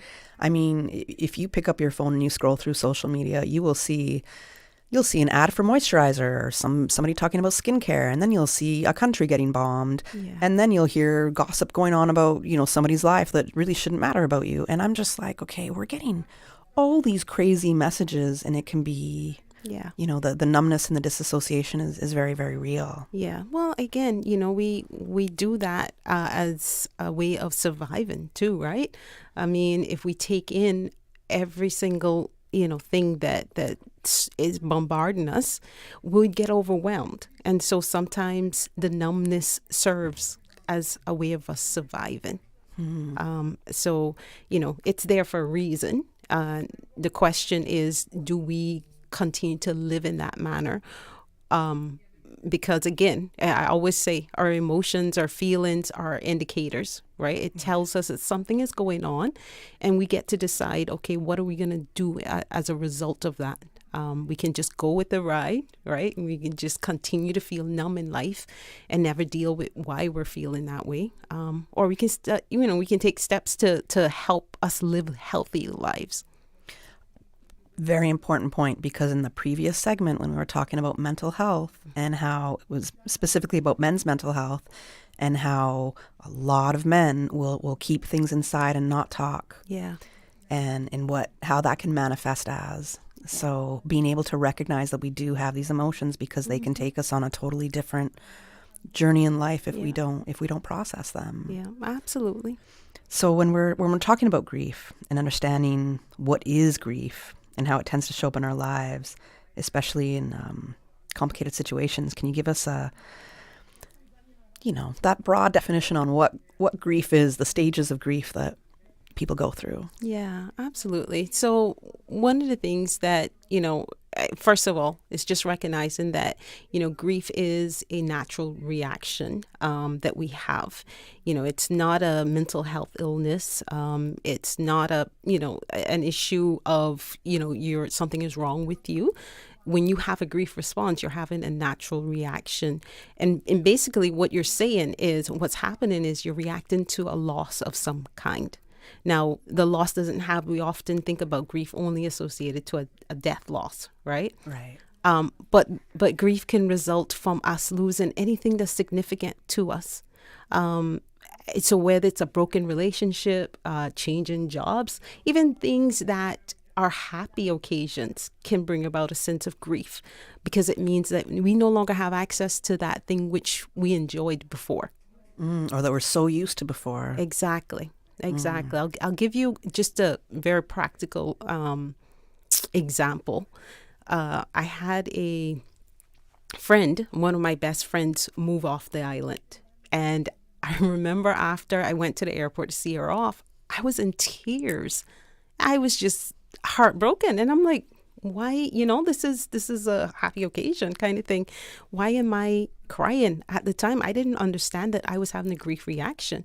But I was feeling the loss of her immediate friendship, right? Yeah. I wasn't going to see her on a daily basis. I wasn't going to have access to her the way that I had before. And so I was having a grief reaction. Mm-hmm. Totally normal, right? And I think starting to understand that these responses are normal gives us an opportunity to be gentle with ourselves as well. And I think even before that loss can even happen, we can start to enter grief. Absolutely. Anticipatory grief is what you're anticipating the loss. Mm-hmm. And so that brings about a response. Anytime our thoughts are starting to go that way, our emotions are going to follow. Mm-hmm. Yeah. Now, when I spoke to you last week, it was, Rhonda, I'd love to have you on the show, because I think our community is really dealing with the disappearance of somebody. This is what I still term it as is a disappearance. And, he's a public figure. He's a media personality, a journalist, somebody who worked with us here. And while there's grief within Radio Cayman, there's grief within the community. Yeah. So when it does come to the disappearance of somebody in that kind of a position, it feels so personal for so many people. And even those who didn't know him personally, how can we as a community support each other a little better right now? Yeah. And again, I think anytime something like this happens, right? First of all, we always have to be very mindful to just, again, support, those that are affected as well. Whether that's through prayers or, practical needs that maybe need to be met. Just being very mindful of how this impacts, individuals. But you're right, when there's a public figure that something happens, there is a sense of community, collective loss, right? And it's because, again, there's something that connected us to this individual, whether it be, they became a part of our routines. We were used to hearing from them. We were used to seeing them. That's how the community begins to go, oh, okay, so this now is a loss, for me as well, because this person was connected to me in some way, whether we respected them, whether we, admired them, that's what community loss is. Somehow that individual was connected to us in some way, even if we didn't know them personally, right? And so I think, as a community, we all kind of go, okay, this, we're feeling this, as well. And that's why we look at, celebrities and all of these, we wonder, okay, why am I having this emotional response to something that's happened to someone I've never met, right? I've only seen on the screen. It's because, again, when we're used to that, going back to that definition of grief, right? Anything that was a part of our lives that in some way played a role in our lives as well can bring about that grief response if we no longer have access to it. Right. Man, and sometimes it just stays with us. Yeah. It doesn't always just go away. It just stays with us. Yeah. And I think learning to live with it. Yeah. And I think this is an opportunity for us to have those kind of conversations that talks about, okay, what support do you need? Mm-hmm. Right? Like, how can you make this, because it impacted you? What response can you have? That could be a positive response, right? Maybe, again, when we think about individual losses, it's like, all right, we always say, let's find out how we can make meaning oftentimes as well. And as a community, it's the same thing that we can do as well, right? We can take the best aspects of individuals and, what inspired us about them. Okay, well, now, this is time for us to do the same with our lives as well. So again, I think it's just as a community, it's learning, how do we support each other? How do we love ourselves and each other through difficult times? Yeah, it's a big learning lesson right here. It's something that we're going through and we're trying to figure out right now. Mm-hmm. We got to go to a commercial break right now. When we come back, we will continue our discussion on grief with Rhonda Cornwall. Cruise into summer with expert service from Automotive Art Cayman. More than a retail store, it's your one-stop auto care shop. We offer paint, detailing, accessories, wheels, Yamaha parts and products, batteries, tire repairs, tire changes, and more. Need top-tier shine and protection? Grab Gliptone detailing gear, Chevron synthetic oil, and Axiom car care kits. Get expert service with premium products all under one roof. Wherever you cruise, make your pit stop at Automotive Art first. Find us on Shedden Road and follow us at Auto Art KY on Instagram and Automotive Art Cayman on Facebook. Looking for fresh, healthy food that's full of flavor? Then you've got to visit Kirk Market. Our dishes are made with fresh, high-quality ingredients. Enjoy vibrant mixed greens or satisfying pasta salads. Or try one of our delicious grill options like blackened chicken, spicy beef steak, or grilled salmon. Looking for something light and flavorful? We've got sushi rolls and poke bowls prepared daily. And don't forget to explore a hot bar or Billy Fresh salad at the salad bar. Stop by Kirk Market today for breakfast, lunch, or dinner and taste the difference. Eat well, live well with Kirk Market.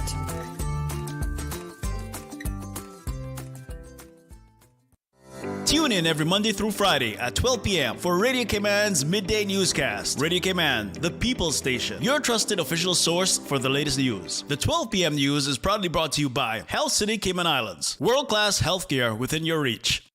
I'm Michael Webster. And I'm Denise Brown of Cayman Insurance Center. Family is not the most important thing, it's everything. We have worked with the community and their families on protecting themselves for the future. Whether it's providing top-rated life insurance or protecting your family's household investment. From our family to yours, we understand and we care. I'm Denise Brown. Call me at 814-7229. And I'm Michael Webster at 925-5433. We are Cayman Insurance Center. Center. Specializing in property, life, and other lines of insurance products and services at an affordable rate. We are Michael and Denise at Cayman Insurance Center. Call today.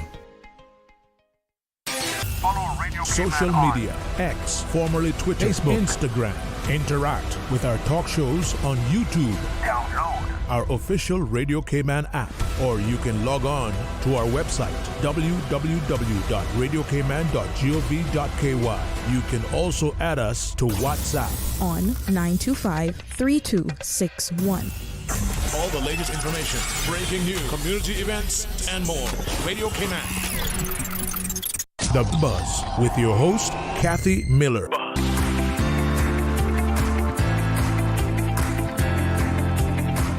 Welcome back to The Buzz. I'm your host, Kathy Miller, and I'm speaking about grief with a grief counselor, Rhonda Cornwall.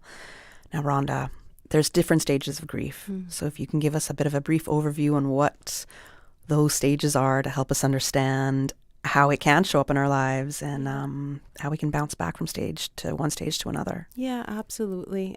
So when we talk about the stages of grief, there are stages that were identified that individuals, can possibly go through as well. I also want to just share that there's sometimes, not everyone experiences these stages of grief because, again, we all grieve differently. And so it's important for us to not kind of use the stages model as a gauge to say, okay, this is where I'm at, or I didn't experience this stage, so I can't be complete in my grief. Because that happens. People will come to me and go, well, I didn't experience anger, so, maybe I'm not grieving correctly.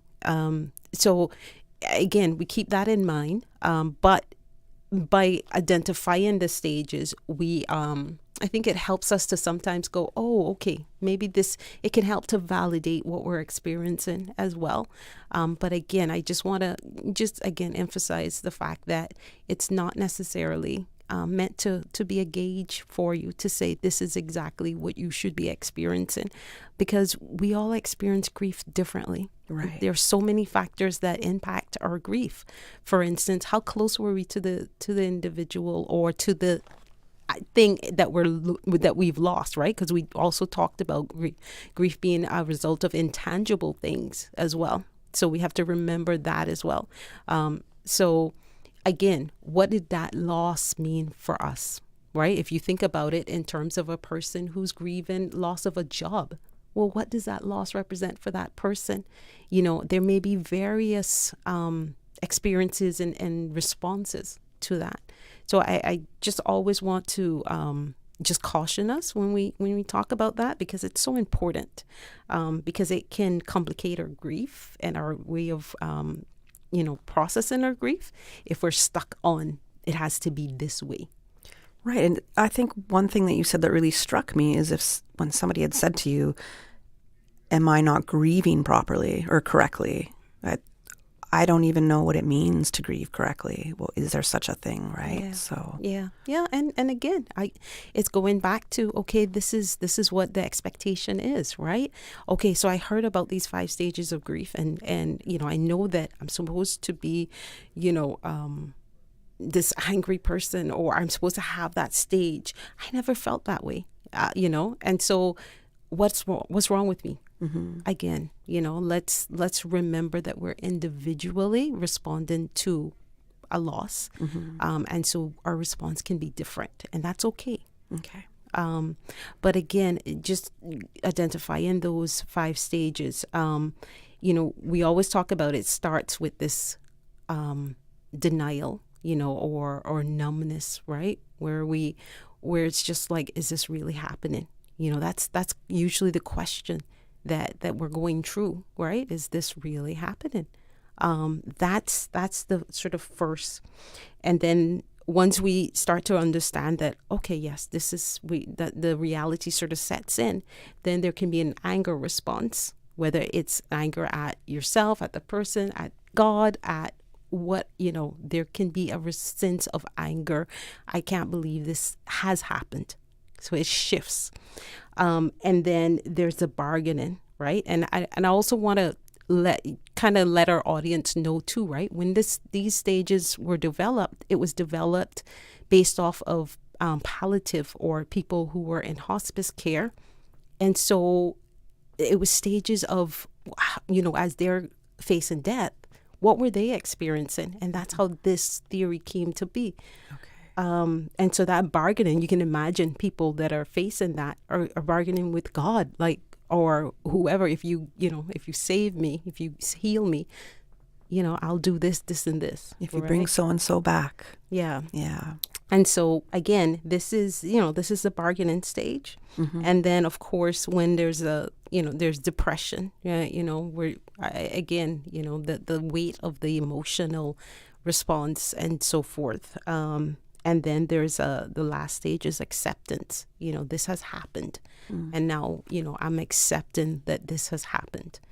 But can you go from acceptance to back to denial? Oh, of course. Okay. Of course. And oftentimes that can be something that it's not immediate, right? It's down the road that happens. And that's okay. Again, I think we understand that there are many factors that can affect us. So, some things like, again, the relationship, what this meant to us, how it shows up in our lives, how the roles that, a person played in their lives, when we start to miss that as well, that can again, impact us and how we're responding. So it can be complicated and complex, our response. And that's why sometimes, seeking professional support is helpful, because we don't always have the answers and we don't always have the tools, right? And there are individuals like myself that are trained to help you and to support you along this journey, because grief can be very life-changing. And I think it's good for us to know that it's okay. It is okay for us to be impacted by it. And it's okay for us to get support around it. You mentioned tools. Yeah. So when it comes to the grieving process and where the idea of tools to help us get through this process or understand this process, can you share what some of those tools would be? Yeah, absolutely. So part of it is, okay, how do I learn to take care of myself, right? So a tool could be self-care, right? So, for instance, if I am feeling overly emotional, and sometimes I'm feeling that in my body, maybe a part of, a tool that you can utilize is exercise, right? I get out, I get some fresh air, I get the move in the body. Again, grief gets trapped in our body, and sometimes we need movement to sometimes be able to. Sometimes it freezes us. Yeah. I feel frozen. Yeah. Yeah. And sometimes we need to shift. We need to move to be able to actually physically feel that movement happening and releasing that grief. And so that's one of the tools. It's to learn, okay, exercise helps. So that's a tool that I'm going to put in my toolkit whenever I'm feeling a certain way. I know that maybe it's time to go take a walk or, work out and do something. Another tool is, maybe journaling. Right? Being able to get what I'm thinking and what I'm feeling out on paper, as opposed to it living inside of my mind and in my heart. Yeah, that's one of my favorite ways. Yeah, actually, and being able to go back at whatever stage and read and see, wow, this is what you were thinking and going through, but this is where you are now, can be powerful. Exactly. And that's one of the things that I love about journaling, because it gives us a way of going back and revisiting and being reminded that, you know what, I got through this and this. And sometimes we forget what helps us as well. So if we recorded it, we can go back to it and be reminded. Yeah. So journaling is one of the things. I forget what you said for the first one. Exercise. Yes. Okay. Okay. So those are some of the tools there. Yeah. Now, if somebody is coming to you as a grief counselor, what should they expect from your services? Yeah. I mean, and that's go through. That's a great question, because there's also sometimes that kind of apprehension. I don't know what they're going to do, what to expect, kind of thing. And the first thing I would say too is grief counseling with me, especially, I can't speak for others, but I speak for me in terms of saying, my goal is always to support the individual in front of me, meaning your circumstances are unique. And so there's not one approach to everyone. Some things remain the same always, empathy, being able to help you understand what grief is. Because part of that is the education that needs to happen. We don't understand what's happening to us. We don't understand how the brain responds to grief. And so giving individuals that education oftentimes can help, because now you know that, I'm not going crazy. This is a normal reaction. And so, part of that is, giving that. But again, my goal is always to remain person-centered in terms of, when you come to me, it's about you. It's not about anyone else's grief. It's not about, what's happening around you per se in terms of how others are grieving around you, but what do you need? So it's a very individual experience. Okay, now that's if people are coming to you, right, and seeking grief counseling. But what about those who are just suffering with grief in silence? Yeah. How do we recognize that in someone, and how can we support them? Yeah, and that it happens, right? Mm-hmm. Especially because we live in a grief avoidant society, right? We don't talk about grief, and I'm always so grateful when I get the opportunity to come on the show and to talk. So thank you for that, because in many ways you're supporting the community greatly. I'm trying. Yeah. And it's making a difference. Yeah. It's making a difference. Trust me, because I've heard people come up to me and go, "Oh, I heard you on the radio," and then they share, that's it. I'm glad we had that information, kind of thing. So whether it's on a very small level or a huge level, you don't know. But giving that information and creating that space to have these discussions, it's making a difference. But again, a reminder that everyone grieves differently.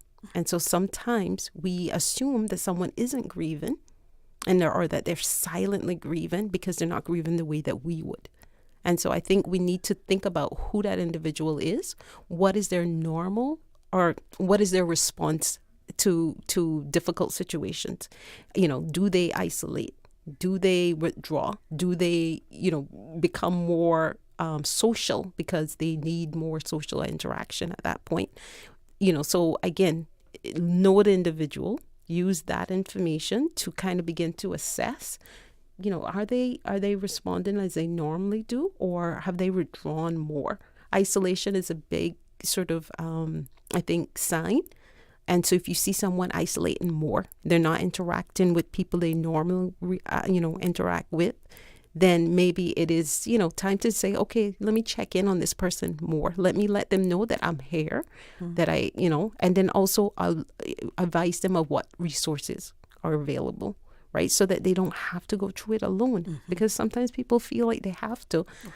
And they don't know that there's grief counselors. There are people who are trained just, again, to help support them in their grief.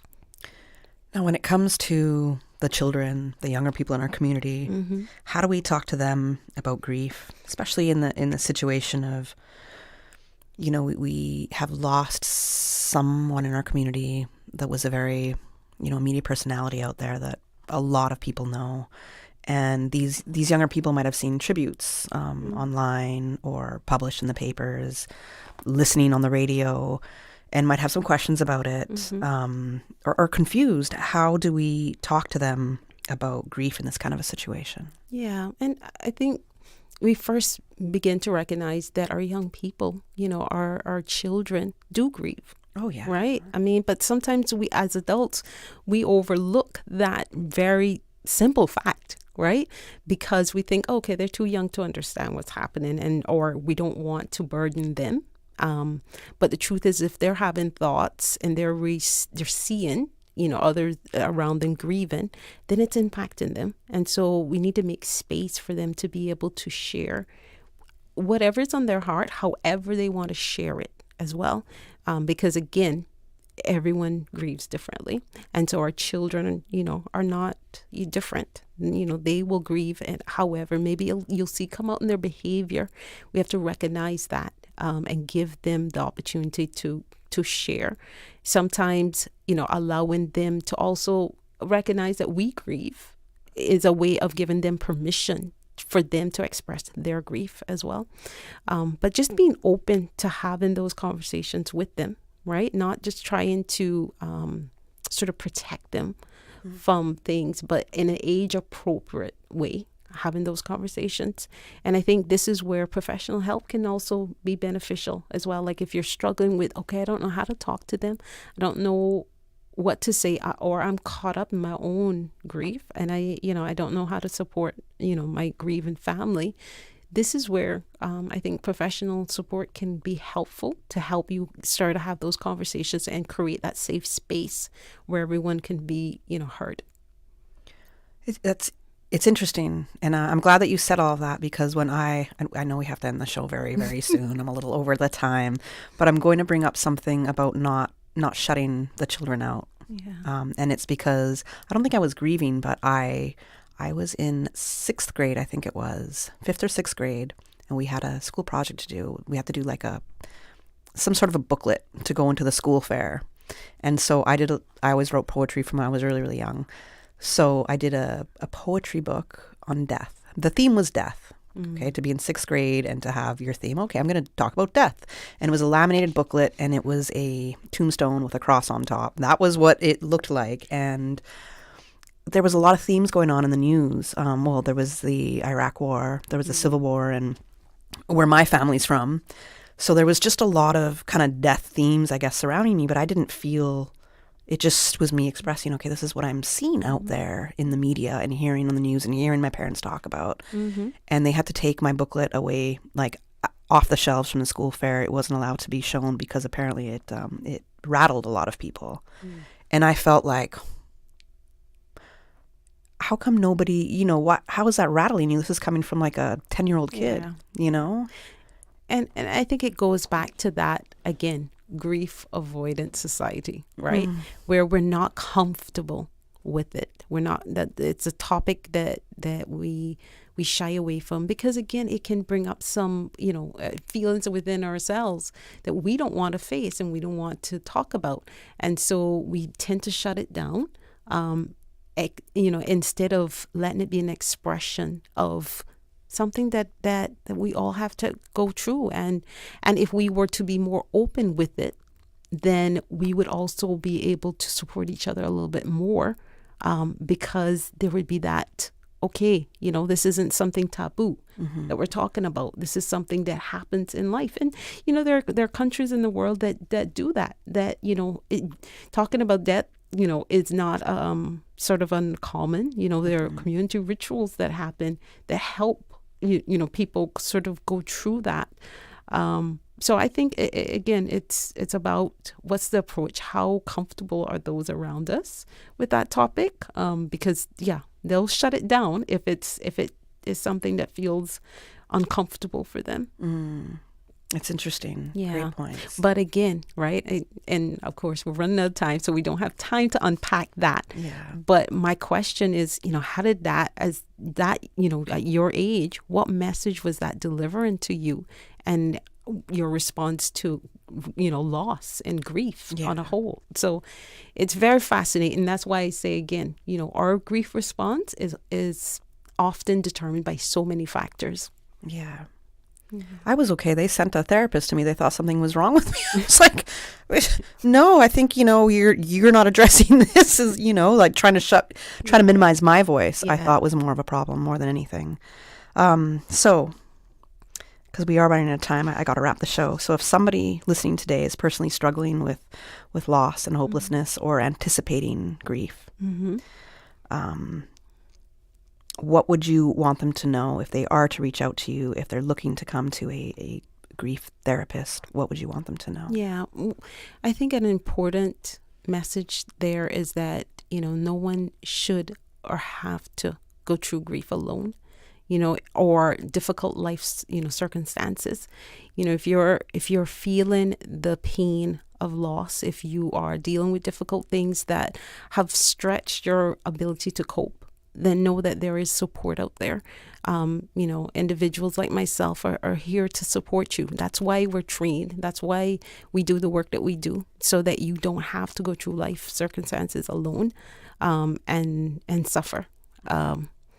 So again, you can always call. I'll share my contact, 925-0513, or you can find me at the Institute for Essential Care as well. Okay. Thank you so much, Rhonda, for joining us. I'm sorry that we got to cut the combo now, and I know we started a little bit late. That's why we went over a little bit right now in our time. But thank you so much. And because, as mentioned, grief is something that a lot of people in our community are going through right now, I wanted to have this discussion following the Men's Mental Health Awareness Month discussion, because it's a lot. Yeah. I don't think the conversation's not being had enough in our community, and it's moments like this where we can't facilitate it, we can't share, we're not going to sweep things under the rug. Yeah. Not as long as I can be on air and have the power to have these convos, we're not going to be doing that here. Yeah. So I thank you so much for being able to share your insights and being able to provide your services, and let the people of Cayman know, if you are grieving, if you are suffering right now, need somebody to talk to, do reach out to Rhonda Cornwall. Share your number with us one more time. 925-0513. Right. And thank you as well to all of our listeners. A lot more WhatsApp messages came in. I'm not able to read them all right now, but I say thank you so much for listening and tuning in this morning on The Buzz. I will be back with you on Thursday morning, and enjoy the rest of what I hope is going to be a beautiful Tuesday. The Buzz is proudly sponsored by Cayman Insurance Center, specializing in property, life, and other lines of insurance products and services. And Kirk Market. Experience a world of choice. And Automotive Art Cayman. Your car, our passion.